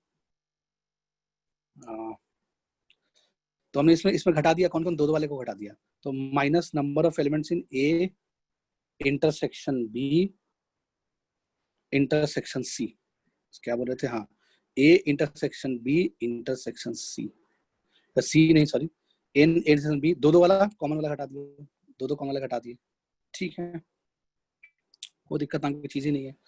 दो दो कॉमन वाला घटा दिए, उसके बाद कुछ कर सकते हैं क्या, अब इसमें तीन तीन वाला भी घटाना पड़ेगा, तीन तीन वाला तो फंक्शन था ही नहीं, हेलो, तीन तीन वाला तो फंक्शन था ही नहीं। जैसे हमने क्या किया, वन इज लेफ्ट आउट 2:4 आ गया, बी इज लेफ्ट आउट 2:4 आ गया, सी इज 3 इज लेफ्ट आउट 2:4 आ गया। तो ये जो वन इज लेफ्ट आउट वाला जो केस था उसमें हमने देखा कि वन एंड टू कॉमन वाला भी शामिल है और वन एंड थ्री कॉमन वाला भी शामिल है उसमें, ठीक है। तो वो एक्चुअली में one and two common, one and three common जो है वो तो यानी कि टू जो है वो एक्चुअली में दो बार काउंट हो गया, तुम ध्यान से देखो, तो वही हो गया कहानी कुछ ऐसा ही बनी। इसको अगर हम छोटा सा हम यहाँ बनाने की कोशिश करें तो बना लेता हूं मैं, समझ में आ जाएगा तुम्हें। बिल्कुल पिछला एनालॉजी से बन जाएगा ये। इसको सेट ए ले लिया, इसको सेट बी ले लिया, इसको सेट सी ले लिया, ठीक है। सेट ए में क्या था, वन लेफ्ट आउट था। सेट ए का मतलब वन लेफ्ट आउट, ठीक है। और सेट बी का मतलब टू लेफ्ट आउट, सेट सी का मतलब थ्री लेफ्ट आउट। तो जो कॉमन रीजन है वो वन एंड टू वाला कौन सा हो जाएगा, यानी ए को हमने वन लेफ्ट आउट बोल दिया, बी को हमने बोला जब एलिमेंट टू लेफ्ट आउट, सी को हमने बोल दिया जब एलिमेंट थ्री लेफ्ट आउट। तो ए और सी कॉमन में क्या आ जाएगा, जब ए और सी कॉमन, ए और सी कॉमन क्या है, जब one and three left out तो इसको वन एंड थ्री बोलेंगे। जब वन एंड थ्री, इसको छोटा सा रेड कलर से लिख देता हूँ, समझ में आ जाएगा। इस वाले रीजन को क्या बोलेंगे, one and three left out, ठीक है। फिर इस वाले रीजन को क्या बोलेंगे, बीच वाले रीजन को क्या बोलेंगे, जब अच्छा ऐसे सेट में ध्यान से देखना, कॉमन तो आएगा but A B C, but इसमें तीनों में कॉमन कुछ आएगा क्या, कि जब ए भी लेफ्ट आउट हो गया, बी भी लेफ्ट आउट, सी भी लेफ्ट आउट हो गया। वैसे तो केस ही नहीं है इसमें, कि जैसे रीजन 7 जो अभी तक हमने पिछला जो कहानी देखा था उसमें रीजन 7 का जो काम कर रहा था, यानी कि तीनों का कॉमन इंटरसेक्शन जो काम कर रहा था, तो A intersection B intersection C type की चीज बन पाएगा क्या, कभी भी। A intersection B intersection C कभी बन पाएगा क्या, नहीं बन पाएगा। क्यों नहीं बन पाएगा, क्योंकि तीनों को अगर लेफ्ट आउट कर देंगे, ए को भी, वन को भी, टू को भी और थ्री को भी, तो फंक्शन नहीं बनेगा ना, तो सेट में है ही नहीं ऑलरेडी। तो रीजन 7 ऑलरेडी है ही नहीं, मतलब जो डायग्राम बन रहा है एबीसी का वो एक्चुअली में ऐसा नहीं बन रहा है, वो कुछ ऐसा बन रहा है। तुम समझने की कोशिश करोगे तुम्हें दिखेगा कैसे बनाऊं मैं। रीजन 7 नहीं आ रहा है, मतलब लाइक हमने रीजन ए को ऐसा बना दिया, ये ए रीजन को बना दिया, तो रीजन बी और ए में तो कुछ कॉमन आ रहा है, कोई दिक्कत नहीं है। रीजन ए और बी में कुछ कॉमन आ रहा है। फिर रीजन फिर एक ऐसा एलिमेंट आ गया, ऐसा कुछ बना, सी हो गया, ठीक है। इसको थोड़ा और अच्छे से बनाता हूँ, समझ में आएगा तुम्हें। फिर से बनाया, ए ले लिया, सेट ए, ठीक है। सेट बी कैसे ले लूं, इलिप्टिकल ऐसे ले लेते हैं। सेट बी ये ले लिया, है ना, और सेट सी जो है वो कुछ ऐसा ले लिया, ये सेट सी ले लिया, ठीक है। तो वन लेफ्ट आउट। अब इसमें तीनों में कॉमन कुछ मिल रहा है क्या, तीनों में जो रीजन कॉमन हो, ए में भी, बी में भी और सी में भी, ऐसा कोई रीजन नहीं मिला ना, हेलो, जो तीनों में कॉमन हो, ए बी सी नहीं मिला ऑफ कोर्स। तो इसका मतलब कि ए वाले को वन बोला, ए वाले का नाम है वन लेफ्ट आउट, बी वाले का नाम है टू लेफ्ट आउट, सी वाले का नाम है थ्री लेफ्ट आउट, ठीक है। तो एक क्या मिल जाएगा अपने को, one and two left out, ये इसको बोलेंगे one and two left out, ठीक है। फिर जब ए और सी पे जो कॉमन है उसको बोलेंगे one and three left out, इस वाले रीजन को बोलेंगे one and three left out, ठीक है। इस वाले रीजन को क्या बोलेंगे, है ना, देख लो समझ में आ रहा होगा बात। ये जो बीच वाला रीजन आ गया इसको क्या बोलेंगे, इसको बोलेंगे हम two and three left out. इसके अलावा तीनों लेफ्ट आउट वाला केस है ही नहीं, है ना, तीनों लेफ्ट आउट वाला केस है ही नहीं। इस तरह का सिनेरियो आ रहा है, तो इसका मतलब कि number of elements in set A minus number of elements in set A intersection B करना पड़ेगा, ठीक है। तो अपने आप अपना A union B union C आ जाएगा, ठीक है। अपने को तो यूनियन ही चाहिए ना तीनों का, कि तो इसका मतलब कि इसमें प्लस आगे जो होता है नंबर ऑफ एलिमेंट, चाहो तो कर भी सकते हो फॉर्मूला लिख के, एंड से बी इंटरसेक्शन, ये तो जीरो आ जाएगा, उसमें तीनों में कॉमन कुछ है ही नहीं, ठीक है। आई होप चीजें समझ में आ रही होगी। तो अब कर लो फटाफट कर लो, कैसे कर लेंगे इसका आंसर। तो नंबर ऑफ एलिमेंट्स इन, मतलब N A plus N B plus N C कितना आ जाएगा, N A plus N B plus N C आ जाएगा 2/4। एन ए का वैल्यू कितना आ गया 2/4 प्लस एन बी का वैल्यू कितना आ गया 2/4 प्लस एन सी का वैल्यू कितना आ गया 2/4। तो इतने फंक्शंस आ गए। अब इसमें से हमने दो दो कॉमन वाले दो बार ऐड कर लिए, जो दो में कॉमन था, है ना, यानी कि वन एंड टू वाला ए में भी काउंट हो गया, बी में भी काउंट हो गया। जब हमने वन और टू को लेफ्ट किया, ध्यान सुनना, जब हमने वन और टू दोनों को लेफ्ट किया, जब हमने वन और टू दोनों को लेफ्ट आउट किया, यानी कि ये जो one and two left out वाला केस जो है वो ए में भी काउंट हो गया, बी में भी काउंट हो गया, दोनों में काउंट हो गया, ठीक है। तो एक बार घटा देंगे दोनों में कॉमन वाला, तो 1/4 को एक बार हटा दिया, ठीक है। फिर हमने क्या देखा कि 1 and 3 वाला रीजन, ध्यान सुनना, 1 and 3 वाला रीजन, जब 1 and 3 को लेफ्ट आउट किया, ठीक है, तो 1 and 3 वाला रीजन जो है, जो 1 और 3 में कॉमन था, जब 1 and 3 दोनों को लेफ्ट आउट किए तो वो अपने को ए में भी काउंट हो गया और सी में भी काउंट हो गया, तो दो बार काउंट हो तो एक बार घटा देंगे, तो -1/4 ठीक है। फिर 2 and 3 इज लेफ्ट आउट, ध्यान सुनना, 2 and 3 इज लेफ्ट आउट। ये जो केस है, जब 2 और 3 को छोड़ा तो 2 and 3 इज लेफ्ट आउट को हमने क्या किया, बी में भी काउंट कर लिया और सी में भी काउंट कर लिया। ये जो 2:4 बी वाला लिखे और सी के कारण लिखे, इस दोनों में काउंट हो गया है वो चीज, तो एक बार घटाना पड़ेगा, तो -1:4। ठीक है, यही हमारा फाइनल आंसर है। ठीक है, समझ में आया होगा बात। तो यही हमारा फाइनल आंसर आ जाएगा, नंबर ऑफ इनटू फंक्शंस। देख लिया जाए कितना आ रहा है। इसको शॉर्ट में लिखने का एक तरीका और हो गया, इसमें इसको शॉर्ट में लिखने का एक तरीका और क्या हो जाएगा कि अब देखो ये 2:4 3 बार लिखा गया, ठीक है, और ये 1:4 भी 3 बार लिखा गया। तो इसको शॉर्ट में लिखने का तरीका क्या हो जाएगा कि देखो 1 2 3 3 एलिमेंट है, यानी कि बी में 3 एलिमेंट है, तो एक एक को छोड़ोगे, यानी कि एक चूज कर लो जिसको लेफ्ट आउट करना है। तो एक चूज करने का तरीका कितना हो गया, 3 ऑब्जेक्ट में से एक चूज करने का तरीका कितना हो गया, 3, तो यानी कि 3C1। 3 ऑब्जेक्ट में से एक चूज करने का तरीका कितना हो जाएगा, 3C1। ठीक है ना। तो एक बार हमने 1 को लेफ्ट आउट किया, जिसको चूज किया उसको लेफ्ट आउट कर दिया, एक बार 2 को लेफ्ट आउट किया, एक बार 3 को लेफ्ट आउट किया, जिसको भी चूज किया उसको हटा दिया। एक बार 1 को किया, एक बार 2 को किया, एक बार 3 को किया, तो जिसको भी चूज कर रहे हैं उसको लेफ्ट आउट कर रहे हैं। तो 3C1 टाइम्स ऑफ, सबका तो सेम ही आएगा नंबर ऑफ फंक्शन, तो 2:4 ही आएगा सबका, ऐसा लिख लिया, माइनस। फिर क्या हो गया, अब 3, अब 2 को लेफ्ट आउट करना है ना। तो 3 में से 2 चूज करने के कितने तरीके है ना, तो वो भी 3 तरीके ही हो जाएंगे। तो 3C2, फिर 3C2 टाइम्स ऑफ 1 की पावर 4। आई होप समझ में आया होगा बात। हेलो, इसको शॉर्ट में हम ऐसे लिखेंगे, एक और क्वेश्चन करेंगे समझ में आ जाएगा। -1 की पावर 4, वो तो था ही ऊपर में, रेड से लिख लिया, कंफ्यूजन ना हो। तो हमने उसको शॉर्ट में ऐसे लिख लिया। आई होप चीजें समझ में आई होगी, नहीं आया तो फॉर एग्जांपल लेके देख लेते हैं। तो ये हो गया हमारा नंबर ऑफ इनटू फंक्शंस। जो आंसर आया इसको कैलकुलेट कर लो, तो यही हमारा आंसर आ जाएगा। तो कितना आ जाएगा, 48 - 3 है ना। तो 48 - 3 इसका फाइनल आंसर आ जाएगा। तो this is equals to 48 - 3 which is equals to कितना आ जाएगा, 45। तो टोटल 45 फंक्शंस होंगे जो इनटू होंगे। ठीक है, इसको लिख लो जल्दी से। और भी एग्जांपल लेकर मैं बताता हूँ। इसको जनरलाइज करेंगे तो चीजें और आसान जाएगी तुम्हारे लिए, इतना घबराने की जरूरत नहीं है।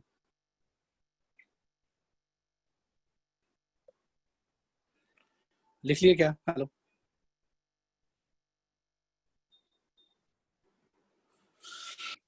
लिख लिए। तो हम एक और एग्जांपल लेते हैं उसको जनरलाइज करने के लिए, इसी चीज को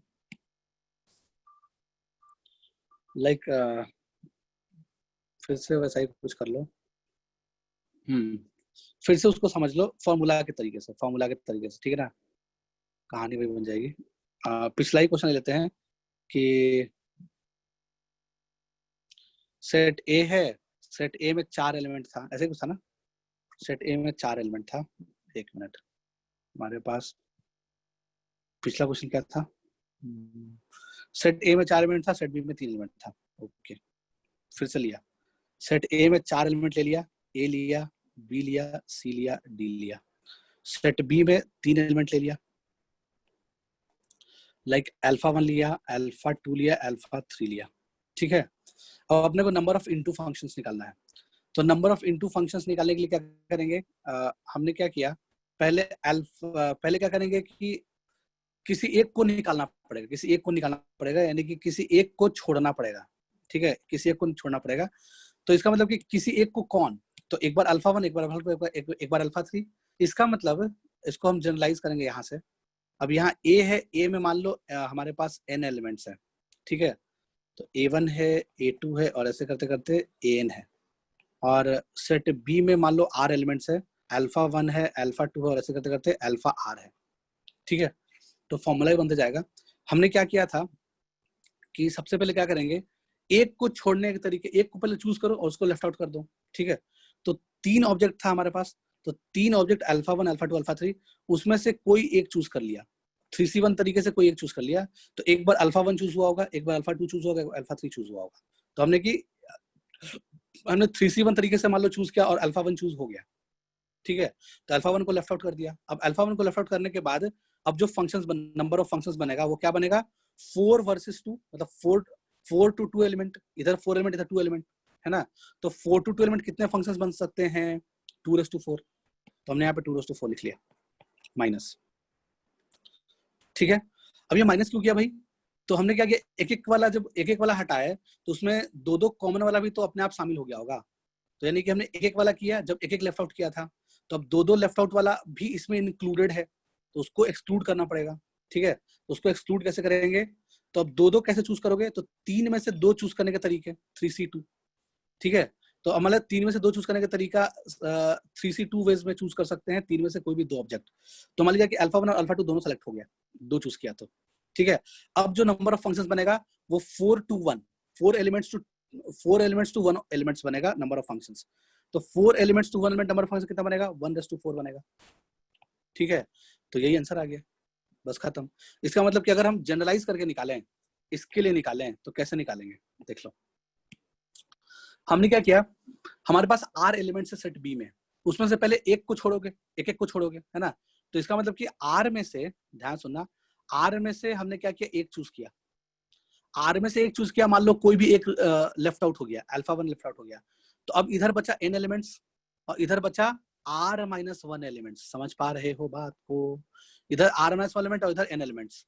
तो n एलिमेंट्स से n elements to R-1 elements कितने फंक्शन बनेंगे, तो ये बनेगा R-1 नंबर ऑफ फंक्शंस बनेगा, ठीक है।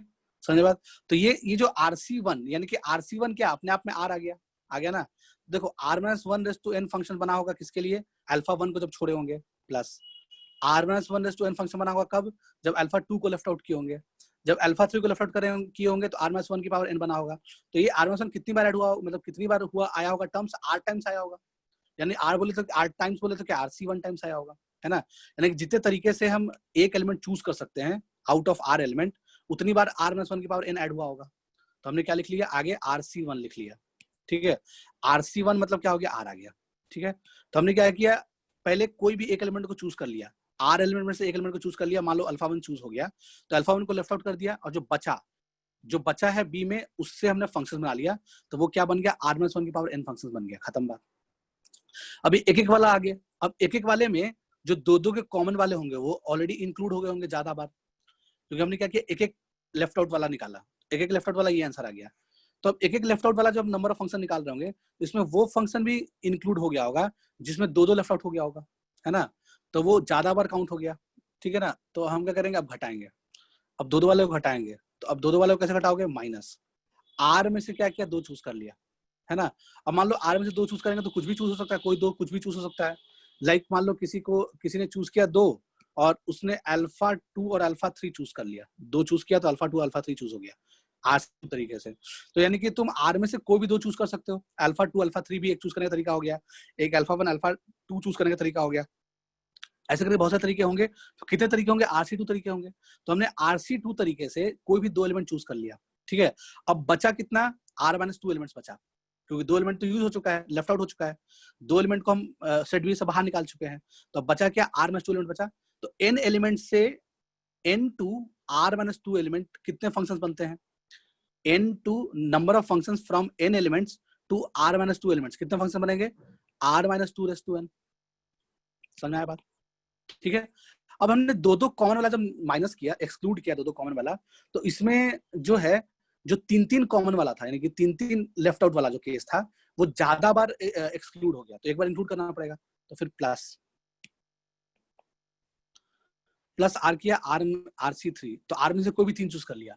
अब मान लो 3 चूज किया R में से कोई भी 3, तो कौन सा 3 चीज हो गया होगा, मान लो कि शुरू का 3 ही चीज हो गया। लाइक ये केस आ सकता है जब R में से 3 चूज किए, तो अल्फा 1 अल्फा 2 अल्फा 3, तो अल्फा 1 अल्फा 2 अल्फा 3 को निकाल के फेंक दिया, तो अब सेट के अंदर कितना बचा, R-3 एलिमेंट बचा।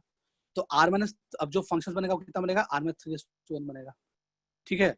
और ऐसे ही चलते जाएगा। क्या हेलो, समझ में आया होगा शायद, बात आया कि कम समझ में आया। फिर माइनस, है ना, फिर ऐसे कुछ बना होगा, RC3 हो गया, फिर RC4 R-4 सही समझ में आ रहा है। और ऐसे चलते जाएगा जब तक डिफाइन होगा चीजें, जब तक कि क्या हो जाए, 1 ना आ जाए, R- समथिंग ऐसा कुछ ना आ जाए, तब तक समझ में आया, कम समझ में आया। हेलो, तो ये हो गया नंबर ऑफ, ये जो फॉर्मूला डिराइव किया हाँ, ये जो हमने फॉर्मूला लिखा, ये फॉर्मूला क्या हो गया, नंबर ऑफ ऑन टू फंक्शंस का, नंबर ऑफ ऑन टू फंक्शंस के ये फॉर्मूले हो गए, ठीक है। तो नंबर ऑफ ऑन टू नहीं, सॉरी गलती लिख दिया, इनटू फंक्शंस का फॉर्मूला हो गया। नंबर ऑफ इनटू फंक्शंस का ये फॉर्मूला हो गया, ठीक है। RC1 माइनस जो भी आया इसको याद कर लिया, ठीक है। लॉजिक का ही समझ में आया होगा तो ठीक है, नहीं समझ में आया तो फॉर्मूला याद कर लो।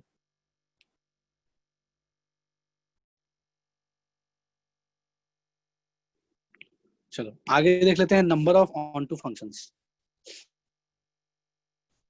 Number of on to functions, अब ऑन टू फंक्शंस कैसे निकालेंगे? तो अगर अपने को number of on to function निकालना होगा तो हम क्या करेंगे, number of on to functions is equals to total number of function. Total number of function में से क्या घटा देंगे, नंबर ऑफ इनटू फंक्शंस घटा देंगे, ठीक है। तो टोटल नंबर ऑफ फंक्शन से हमने क्या किया, नंबर ऑफ इनटू फंक्शंस घटा दिया। टोटल नंबर ऑफ फंक्शन क्या होता है, R/n माइनस इनटू फंक्शन का क्या फॉर्मूला आया था, R में से एक चूज किया यानी एक को लेफ्ट आउट किया, बचा जितने उससे फंक्शन बना लिया, तो R-1/n फंक्शन बन जाएगा। फिर हमने क्या किया, माइनस R में से दो चूज किया है ना, उसको लेफ्ट आउट किया, और जो बचा R-n बचा उससे हमने क्या किया, जितने फंक्शन बन सकते तो बना लिया। फिर अगला क्या हो गया, अगला में प्लस आया होगा, प्लस RC3 या जो भी है ऑल्टरनेट प्लस माइनस चलते जाएगा, RC3 R-3 rest to n and so on, ठीक है। ऐसा कुछ चलते चला गया। ये हो गया हमारा total number of on to functions. तो जैसे मान लीजिए अगर पूछा जाए, क्या पूछा जाए कि number of on to functions बताओ, कब बताओगे number of on to functions, पिछले क्वेश्चन के लिए ले लिया जाए, लाइक पिछला क्वेश्चन में क्या था, 3 एलिमेंट था इधर, 4 एलिमेंट इधर था, 4 और 3 था, ठीक है, चलो ले लिया। लाइक अगर अपने को पूछा जाए कि फंक्शन f है, from set A to set B है, और सेट A में 4 एलिमेंट है, number of elements in set A equals to 4 और number of elements in set B equals to 3। अब इसमें अपने को बताना number of on to functions बताना है। तो number of on to functions कैसे निकालेंगे, तो हमने क्या किया, पहले इसलिए नंबर ऑफ इनटू फंक्शन निकालना ही पड़ेगा, ठीक है। तो सिंपल सा तरीका है, क्या करोगे, number of on to functions is equals to R/n 3/4, ये हो गया total function. Total number of function में से क्या घटा दिया, नंबर ऑफ इनटू फंक्शंस घटा दिया। इनटू फंक्शन कैसे निकालते हैं, तो पहले हम अल्फा 1 को लेफ्ट आउट किए। तो हमारा जो कहानी कुछ ऐसा था, सेट ए में हमने क्या किया था, ए लिया था, बी लिया था, सी लिया था, डी लिया था, और सेट बी में हमने क्या लिया, अल्फा 1 लिया, अल्फा 2 लिया, अल्फा 3 लिया, ये 3 एलिमेंट था। तो पहले क्या करेंगे, अल्फा 1, अल्फा 2, अल्फा 3 में से एक को लेफ्ट आउट करना है। तो एक को लेफ्ट आउट करने के तरीके कितने, 3C1 तरीके से कोई एक चूज कर सकते हैं, उसको लेफ्ट आउट कर सकते हैं। लेफ्ट आउट करने के बाद 2 एलिमेंट बचा होगा इसमें, ठीक है, और इधर 4 एलिमेंट बचा होगा। तो 4 एलिमेंट से 2 एलिमेंट के बीच में कितने फंक्शन बनते हैं, 2/4 तो लिख लिया कि 2/4 माइनस, ठीक है। अब माइनस में क्या आ जाएगा, 3C, यानी कि हमने जब एक एक लेफ्ट आउट वाले कि अल्फा 1 या अल्फा 2 अल्फा 3 एक एक एलिमेंट को जब लेफ्ट आउट वाला केस काउंट किया था, तो उसमें 2 एलिमेंट वाला भी केस ऑलरेडी ज्यादा बार काउंट हो गया था। 2 एलिमेंट जो हम लेफ्ट आउट किए थे वो ज्यादा बार काउंट हो गया था, तो घटाना पड़ेगा, एक्सक्लूड करना पड़ेगा, ठीक है। तो अब हमने क्या किया, 3C2 यानी कि 2 लेफ्ट आउट जब हुआ, तो 3C2 तरीके से हम किसी 2 को चूज कर सकते हैं हटाने के लिए। तो 3C2 यानी कि अल्फा 1 अल्फा 2 को एक बार हटाया, एक बार अल्फा 2 अल्फा 3 को हटाया, और एक बार अल्फा 1 अल्फा 3 को हटाया। तो 3 तरीके से हटाया जा सकता है, alpha 1 alpha 2 alpha 2 alpha 3 and alpha 1 alpha 3। ऐसे करके हमने 2 का पेयर बनाया तो 3 पेयर बनेगा। तो 3C2 तरीके से हम कोई भी 2 को चूज कर सकते हैं, समझ में आ रहा होगा। 3C2 तरीके से हमने क्या किया, कोई भी 2 को चूज कर लिया और उसको लेफ्ट आउट कर दिया, ठीक है। अब जो बचा होगा एक ही एलिमेंट, मान लो अल्फा 1 अल्फा 2 लेफ्ट आउट हो गया, सॉरी मान लिया कि अल्फा 1 अल्फा 2 लेफ्ट आउट हो गया, तो ये तो कट गया, बचा से अल्फा 3। तो अब जो फंक्शन है वो 4 एलिमेंट से 1 एलिमेंट नंबर ऑफ फंक्शन बनाना है, फ्रॉम 4 एलिमेंट्स टू 1 एलिमेंट, तो कितना आ जाएगा 1/4, ठीक है। अब आगे और भी करेंगे क्या, अब मान लो 3 में से 3 घटा दिया, तो 3 में से 3 को लेफ्ट आउट कर दिया, तो अगला फंक्शन 0 बनेगा, कोई दिक्कत नहीं है, तो 0 हो जाएगा, आगे 0 हो जाएगा, खत्म हो जाएगा बात। तो यहीं पे काम खत्म, ये बंद हो जाएगा। तो इसका जो number of on to function आएगा इस केस में, वो क्या आ जाएगा, वो आ जाएगा 3/4 माइनस, इसको सॉल्व किए थे पिछला में, तो ये कितना आया था, 45 आया था, आई थिंक 45 आया था ना, थोड़ा देर पहले किए थे 45 आया था, this thing is equals to, पीछे किया था हमने अभी, यहाँ नहीं, हाँ यहाँ पे किए थे, कहाँ किए थे भाई, पीछे हमने यहाँ पे भी सॉल्व किया था और आंसर कितना आया था 40, यहाँ पे किया था 45 आया था। ओके 48 माइनस 3 आया था तो 45 आया था। ठीक है, तो इसको जोड़ने वोड़ने के बाद आ जाएगा तुम्हारा 45। तो 3:4 में अगर 45 घटाएंगे, यानी 81 में से 45 घटाएंगे तो आंसर कितना आ जाएगा, 6 3 36। तो 36 ऑन टू फंक्शंस बने और 45 इनटू फंक्शंस बने और टोटल नंबर ऑफ फंक्शन 81 बने। ठीक है, तो ये पूरा कहानी था। अगर इसी में कहानी पूछ दिया जाए, अगर इसी में पूछ दिया जाए, पहले ये लिख लो, आराम से लिख लो, कोई दिक्कत नहीं, आगे बढ़ते हैं फिर।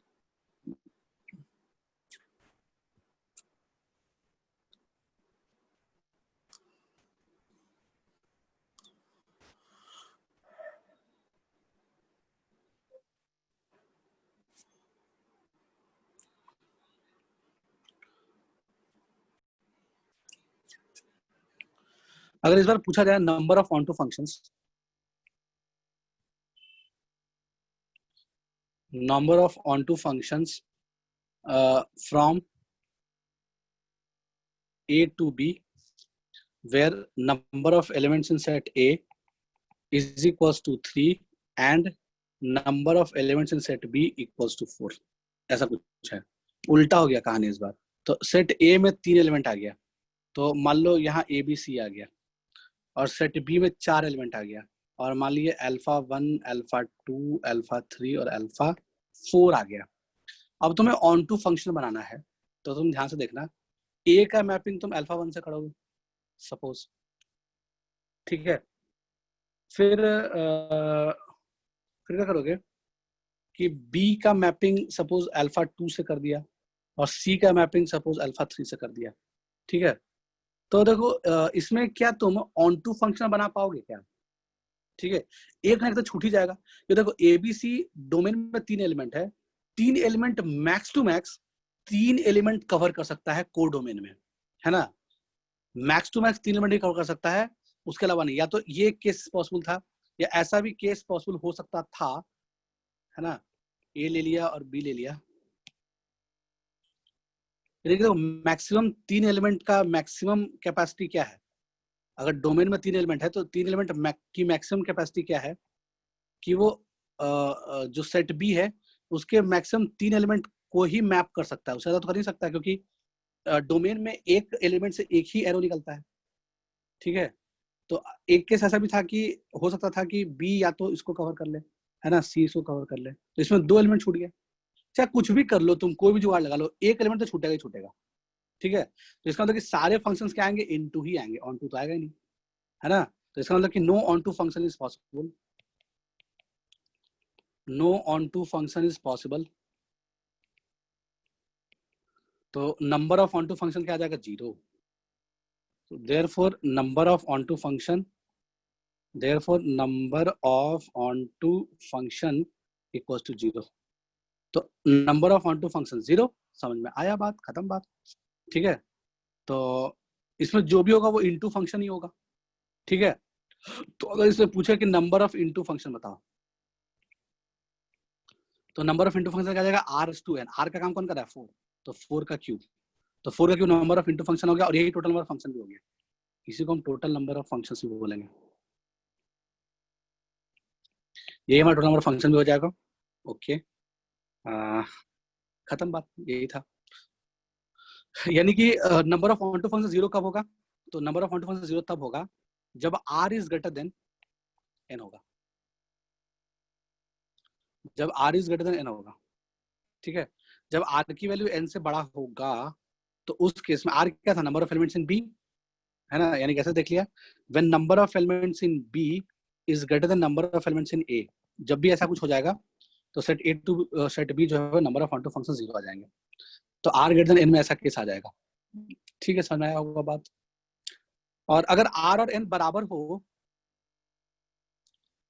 तो क्या होगा, है ना, number of on to function. पहले इसको कॉपी कर लो, जल्दी से कॉपी कर लो, आगे बढ़ते हैं।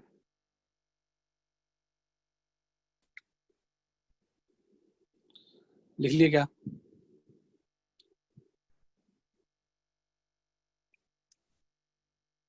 चलो हो गया है। Okay next.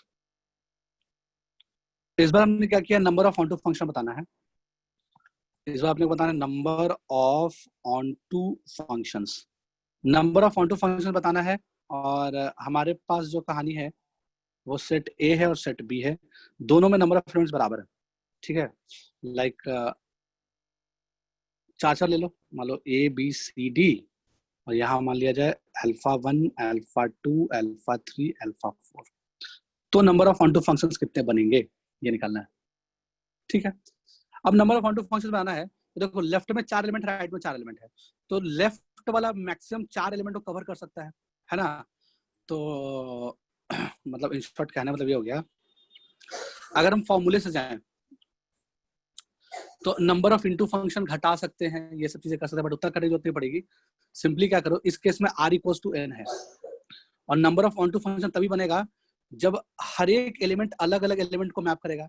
लाइक ए अगर अल्फा 2 को मैप किया तो अब अल्फा 2 कोई और मैप ना करे।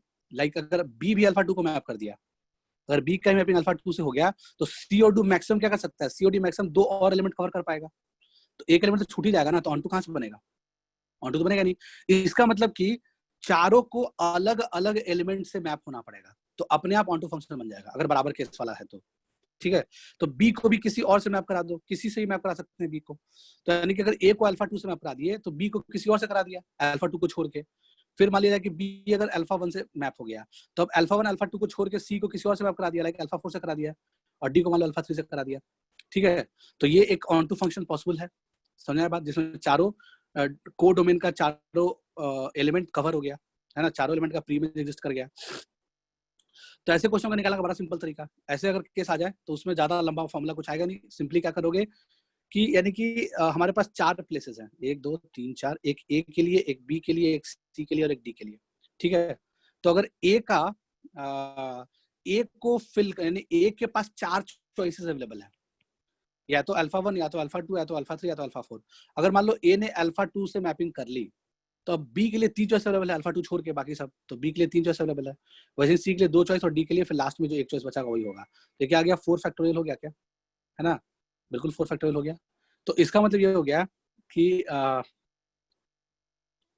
मान लो आर एलिमेंट्स होगा, यानी आर बराबर एन होगा, और तो उस केस में जो आंसर आएगा वो क्या आ जाएगा, आर फैक्टोरियल हो जाएगा। आर की वैल्यू क्या थी, इसमें 4 थी, इसमें आर की वैल्यू क्या था, 4 था, तो आंसर क्या है, आर फैक्टोरियल। तो ऐसे केसेस में क्या आ जाएगा आंसर, आर फैक्टोरियल। तो when R equals to N, तो हम बोल सकते हैं number of on to function is equals to R factorial. तो जब इक्वल टू होगा तो R factorial number of on to function. ठीक है, number of on to function R factorial जब आर इक्वल्स टू एन होगा, और जब R is greater than N होगा तो number of on to function अभी देखा था 0, सारा कवर ही नहीं कर पाएगा, एन छोटा है भाई, डोमेन में नंबर ऑफ एलिमेंट्स कम है, तो कोड डोमेन को कवर ही नहीं कर पाएगा सारा। तो R is greater than N जब रहेगा तो number of on to function 0। ठीक है, और आर लेस देन एन के लिए बड़ा वाला फॉर्मूला जो था, जो हमने बताया था, आर लेस देन एन के लिए क्या था, जो बड़ा वाला फॉर्मूला था वो आ जाएगा। ठीक है, आई होप समझ में आ गया होगा सारा बात। तो ये हो गया हमारी कहानी number of on to functions की। तो नंबर ऑफ इनटू फंक्शन हो गया, number of on to function हो गया, 1 1 हो गया, मेन 1 हो गया, 12 नंबर फंक्शन हो गया। एक और है छोटा सा क्वेश्चन, वो भी कर ही लेते हैं। इसको जल्दी से कॉपी कर लो, कॉपी हुआ क्या, हेलो,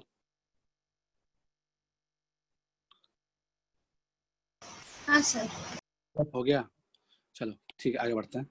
एक और लास्ट क्वेश्चन ले लेते हैं, तो नंबर ऑफ फंक्शंस कंप्लीट। एक और लास्ट क्वेश्चन क्या है, एक और क्वेश्चन ले लिया जाए। लाइक अगर तुमसे पूछा जाए कि total number of constant function, total number of constant function, ठीक है, total number of constant function बताना है, और कहानी कुछ ऐसा ही मान लो, लाइक ए में सेट ए में ए बी सी डी मान लो। ठीक है, और इसमें तो खैर कुछ भी हो जाए, यहाँ मान लिया जाए alpha 1 alpha 2 alpha 3 alpha 4 alpha 5 भी ले सकते हैं, कोई दिक्कत नहीं है। ठीक है, कांस्टेंट फंक्शन कब बनता है, ये सेट ए है और ये सेट बी है। कांस्टेंट फंक्शन तब बनेगा जब रेंज सिर्फ एक ही आएगा, यानी कि कांस्टेंट फंक्शन किसको बोलते हैं, जैसे y बराबर k है ना, ऐसे लाइन को क्या बोलते हैं, कांस्टेंट फंक्शन। ये y equals to k line है, ये हो गया y एक्सिस, ये हो गया x एक्सिस। तो ऐसी चीजों को हम क्या बोलते हैं, कांस्टेंट फंक्शन। यानी कि हर x के लिए एक ही y है, x चाहे कुछ भी हो जाए दुनिया में, x चाहे 1 हो, चाहे 2 हो, चाहे -1 हो, चाहे -2 हो, हर x के लिए y की वैल्यू सेम ही आ रही है, ठीक है ना। तो वैसे फंक्शन को कांस्टेंट फंक्शन बोलते हैं, ठीक है। तो इसका मतलब क्या होगा कि सारे x के लिए सेम y आना चाहिए। तो हमारे पास 4 x अवेलेबल है ABCD, सबके लिए y सेम आना चाहिए। तो y या तो अल्फा 1 हो सकता है ना। तो y क्या क्या हो सकता है, या तो एक फंक्शन ऐसा बनेगा कि सारे फंक्शंस को, अरे एक मिनट, या तो एक फंक्शन ऐसा बनेगा कि जब तुम सारी चीजों को अल्फा 1 से मैप करा दो, ए को भी अल्फा 1 से मैप करा दिया, बी को भी अल्फा 1 से मैप करा दिया, सी को भी अल्फा 1 से मैप करा दिया, डी को भी अल्फा 1 से मैप करा दिया, तो सारे x के लिए एक ही y आ गया। तो ये कांस्टेंट फंक्शन बन सकता है, ठीक है। नेक्स्ट कांस्टेंट फंक्शन कैसे बन सकता है, जब सबको हमने अल्फा 2 से ही मैप करा दिया, ए को भी अल्फा 2 से मैप करा दिया, बी को भी अल्फा 2 से मैप करा दिया, सी को भी अल्फा 2 से मैप करा दिया, डी को भी अल्फा 2 से ही मैप करा दिया, डी को भी अल्फा 2 से मैप करा दिया। जब चारों एक ही से हो गया तो ये दूसरा फंक्शन हो गया। वैसे ही अल्फा 3 सबको मैप करा दिया तो तीसरा फंक्शन हो जाएगा, अल्फा 4 सबको मैप करा दिया तो चौथा फंक्शन हो जाएगा, अल्फा 5 सबको मैप करा दिया तो पांचवा फंक्शन हो जाएगा, ठीक है। तो 5 फंक्शन के अलावा कुछ और बनेगा क्या, है ना। तो 5 ही नंबर ऑफ कांस्टेंट फंक्शन बन सकता है इसमें, यानी कि जो नंबर ऑफ कांस्टेंट फंक्शन होगा इसमें 5 आ जाएगा, ठीक है। तो ये हो जाएगा हमारा number of constant function, total number of function 5 आ जाएगा। तो अगर इसको जनरलाइज करें तो वो क्या आना चाहिए, r, क्योंकि इसमें नंबर ऑफ एलिमेंट्स क्या होता है, इसमें number of elements set A को हमने n से डिनोट किया था और number of elements in set B को हमने r से डिनोट किया था। तो ये r की वैल्यू 5 है, तो यानी कि हमेशा r आएगा, number of constant function equals to r, हमेशा r आएगा, ठीक है। कांस्टेंट फंक्शन की कहानी ये हो गई, समझ में आया होगा बात। एक और वैरायटी क्वेश्चन पॉसिबल है, वो भी कर ही लेते हैं ताकि खत्म ही हो जाए हर चीज, कुछ इसमें बचे नहीं। तो ये सब कॉपी कर लियोगे, लिख लियोगे,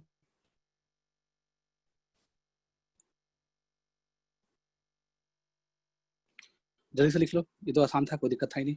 नंबर ऑफ कांस्टेंट फंक्शन सबसे आसान चीज होता है ना। जितना जितना बी में कोडोमेन में जितने नंबर ऑफ एलिमेंट्स हो आंसर आ जाता है ना, आर आंसर आ जाएगा इसका।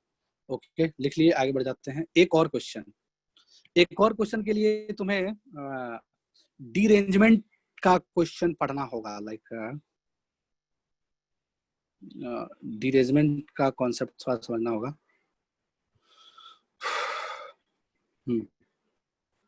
तो हम बता देते हैं, ज्यादा डिटेल में नहीं जाएंगे। डीरेंजमेंट पीएनसी में पढ़े होगे, तो डीरेंजमेंट पे भी बेस्ड एक क्वेश्चन पूछा जा सकता है नंबर ऑफ फंक्शन में।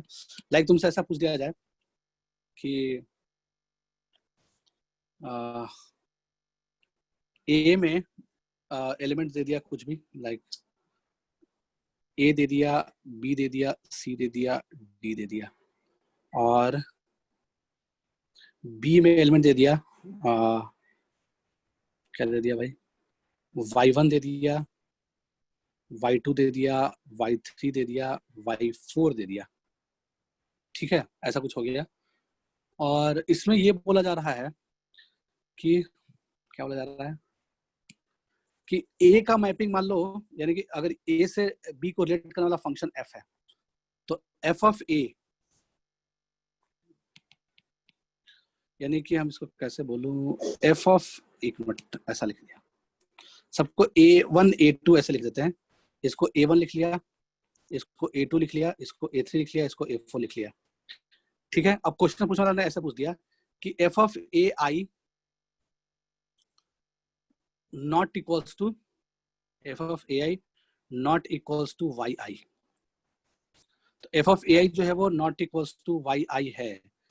इसको अगर एक्सपैंड करके इसी बात को लिखें, इसका मतलब क्या हो गया कि A1 का मैपिंग Y1 से ना हो, यानी कि F of A1 not equals to Y1 and F of A2 not equals to Y2 and, इसका यही हो गया ना, F of A3 not equals to Y3 and F of A4 not equals to Y4। समझ पा रहे बात को, है ना। ये शॉर्ट में लिखने का तरीका हो गया, F of A I not equals to Y I, ऐसे क्वेश्चन लिख दिया। तो बताओ नंबर ऑफ फंक्शंस कितने होंगे, है ना। Then find number of functions, find number of one functions, ऐसे लिखेगा, find number of one functions such that F A I not equals to Y I, ठीक है, ये क्वेश्चन है। तो जो भी ब्लैक से लिखा हुआ सारा क्वेश्चन का पार्ट हो गया। तो बोल रहा है कि ए से सेट बी तक का ऐसा कुछ दिया हुआ है और नंबर ऑफ वन फंक्शंस बताना है such that if A I not equals to Y I. इसका मतलब कि इस क्वेश्चन को तुम डीरेंजमेंट के कॉन्सेप्ट से कर सकते हो। यानी कि हमने क्या बना दिया, हमने पढ़ा होगा पीएनसी में ऐसा क्वेश्चन पढ़े होंगे। पीएनसी में एक बड़ा बड़ा मजेदार क्वेश्चन पढ़े होंगे, लास्ट में जाके पढ़े होंगे पीएनसी में डीरेंजमेंट का कॉन्सेप्ट। उसमें क्या करते थे कि अपने पास, इसको ऐसे एज्यूम कर लो कि अपने पास 4 लेटर है और 4 इन्वेलप है, ठीक है। इन्वेलप 1 को y1 बोल दिए, इन्वेलप 2 को y2 बोल दिए, इन्वेलप 3 को y4 बोल दिए और इन्वेलप 4 को y4 बोल दिए। सही बात है। और 4 लेटर है, लेटर 1 को a1 बोल दिए, लेटर 2 को a2 बोल दिए, लेटर 3 को a3 बोल दिए और लेटर 4 को a4 बोल दिए। ठीक है, ये याद आ रहा होगा शायद ये वाला तरीका। तो यानी कि a1 लेटर जो है वो y1 के लिए लिखा गया था, जब y1 इन्वेलप में डालना था, a2 y2 इन्वेलप में डाला था, a3 y3 इन्वेलप में डाला था और a4 को y4 इन्वेलप में डाला था। तो अपने को क्वेश्चन वाले ने क्या पूछा, क्वेश्चन बोल रहा है कि ऐसा कितने तरीके पॉसिबल हैं कि जब एक भी लेटर सही जगह नहीं जाए, यानी कि A4 Y4 में कोई भी एक लेटर सही इन्वेलप नहीं जाना चाहिए, सबका अपना अपना करस्पॉन्डिंग इन्वेलप है। A1 का करस्पॉन्डिंग इन्वेलप Y1 है, A2 लेटर का करस्पॉन्डिंग इन्वेलप Y2 है, A3 लेटर का करस्पॉन्डिंग इन्वेलप Y3 है एंड A4 लेटर का करस्पॉन्डिंग इन्वेलप Y4 है। तो कोई भी लेटर अपने करस्पॉन्डिंग इन्वेलप में ना जाए तो ऐसे को क्या बोलते हैं, डीरेंजमेंट बोलते हैं। ठीक है, तो डीरेंजमेंट का फॉर्मूला पढ़े हो गए, है ना। यानी कि ये क्वेश्चन भी वही हो गया कि A1 का करस्पॉन्डिंग लेटर Y1 हो गया तो Y1 में ना जाए और A2 Y4 में Y2 में ना जाए, A3 Y3 में जाए और A4 Y4 में ना जाए। ठीक है, यानी ये बराबर ना हो तो कितने फंक्शंस बनेंगे, ये तो पूछ रहा है बेसिकली। ठीक है ना, यानी कि ये डीरेंजमेंट का क्वेश्चन हो गया। तो पीएनसी का क्वेश्चन है, डीरेंजमेंट का क्वेश्चन है, दिखने में फंक्शन लग रहा है, तो यानी कि इसका आंसर क्या आ जाएगा, इसका आंसर आ जाएगा D4। ठीक है, तो DN क्या होता है, डीरेंजमेंट ऑफ 4 एलिमेंट। तो डीरेंजमेंट ऑफ 4 एलिमेंट कैसे निकालते हो, ये फॉर्मूला पढ़े होगे तुम लोग, है ना। तो डीरेंजमेंट ऑफ 4 एलिमेंट बराबर क्या होता है, याद आ रहा है क्या किसी को? हेलो, ये होता है 4 फैक्टोरियल माइनस, किसी कुछ याद आ रहा है फॉर्मूला डीरेंजमेंट का तो बोल दो जल्दी से। हेलो, नहीं याद आ रहा है, चलो कोई बात नहीं। तो इसका जो आंसर ऐसे कुछ लिखते हैं हम लोग, ठीक है, तो याद कर लेना और क्या, पीएनसी में एक बार देख लेना डीरेंजमेंट क्या हुआ था। तो यानी कि इसका आंसर D4 आ जाएगा और D4 की वैल्यू निकाल लेनी है सिंपली। D4 बोले तो डीरेंजमेंट ऑफ 4 एलिमेंट। ठीक है, तो 4 फैक्टोरियल 1 फैक्टोरियल माइनस, यानी हाँ, यानी 1 फैक्टोरियल होता है, हाँ 1 होता है सिंपली। चलो 1 माइनस 1 बाई 1 फैक्टोरियल, फैक्टोरियल कैसे लिखें, हाँ 1 by 1 factorial plus 1 by 2 factorial, ऐसे चलते जाएगा। ये लिखने का ये फॉर्मूला हो जाता है, ये थोड़ा अच्छा नहीं, रुको फिर से लिख देता हूँ मैं, कहाँ लिखूँ, थोड़ा सा ऊपर करके लिखता हूँ। तो ये जो फॉर्मूला जाएगा 4 factorial 1 minus 1 by 1 factorial plus 1 by 2 factorial minus 1 by 3 factorial plus 1 by 4 factorial. ये फैक्टोरियल है, थोड़ा डॉट नहीं बन पा रहा है, देख लेना अपने हिसाब से। ये फैक्टोरियल का ही साइन लिखा हुआ है, 4 फैक्टोरियल, ये ब्रैकेट क्लोज। तो इसका मतलब कि हमने क्या पढ़ा, जिसको फॉर्मूला नहीं आता देख लो, जो DN का फॉर्मूला होता है, यानी कि derangement of n elements. Derangement का मतलब क्या हो गया, अपने करस्पॉन्डिंग एलिमेंट के साथ के प्लेस पे ना जाए, यानी करस्पॉन्डिंग डेवलप ना जाए अपना कोई भी लेटर, है ना, तो डीरेंजमेंट बोलते हैं उसको। यानी एक भी सही जगह ना जाए, चारों लेटर में से एक भी लेटर सही इन्वेलप में ना जाए। ठीक है, तो इसका मतलब कि D4, यानी कि अगर n एलिमेंट n लेटर होता है और n इन्वेलप होते हैं तो क्या फॉर्मूला बनता, तो ये बन जाता है ऐसा, n factorial 1 minus 1 upon 1 factorial plus 1 upon 2 factorial minus 1 upon 3 factorial, और ऐसे चलता जाएगा, है ना। ऐसे आराम से आगे तक जाते जाएगा, जहां तक जाना चाहिए, कहाँ जाना चाहिए, n फैक्टोरियल जाना चाहिए, है ना, जहां जब तक n फैक्टोरियल ना आ जाए। तो ये आंसर आ जाएगा, इसका वैल्यू निकाल लेना, इसका वैल्यू कुछ ना कुछ आ जाएगा, तो ये हमारा आंसर आ जाएगा।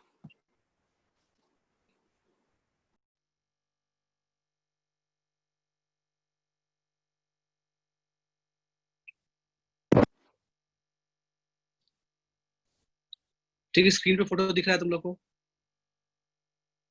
हेलो, बोलो ठीक है ना, सबको दिख रहा होगा स्क्रीन पे, एक पिक्चर आया होगा, है ना। तो इसका स्क्रीनशॉट ले लो तुम लोग, है ना। ये क्या होगा, टेबल बना के हमने सारी चीजें लिख दी, फॉर्मूला बन गया सबका, है ना। हालांकि हम लोग इस पे क्वेश्चन कर चुके हैं और सारा कुछ एक्सप्लेन ऑलरेडी है ना। बस सिंपली क्या हो गया कि हमने इस टेबल में चीजें एक साथ क्लियर हो गई है, सारी चीजें एक साथ तुम्हें मिल गई, है ना। मतलब रिविजन करने में हेल्प होगा ये टेबल। तो इसका स्क्रीनशॉट ले लेना लास्ट, या इसका टेबल बना लेना कॉपी में, नोट्स कॉपी में। तो सब कुछ करने के बाद नोट्स कॉपी में ये लास्ट में टेबल बना लो, ताकि ये पूरा टॉपिक अच्छे से आ जाए।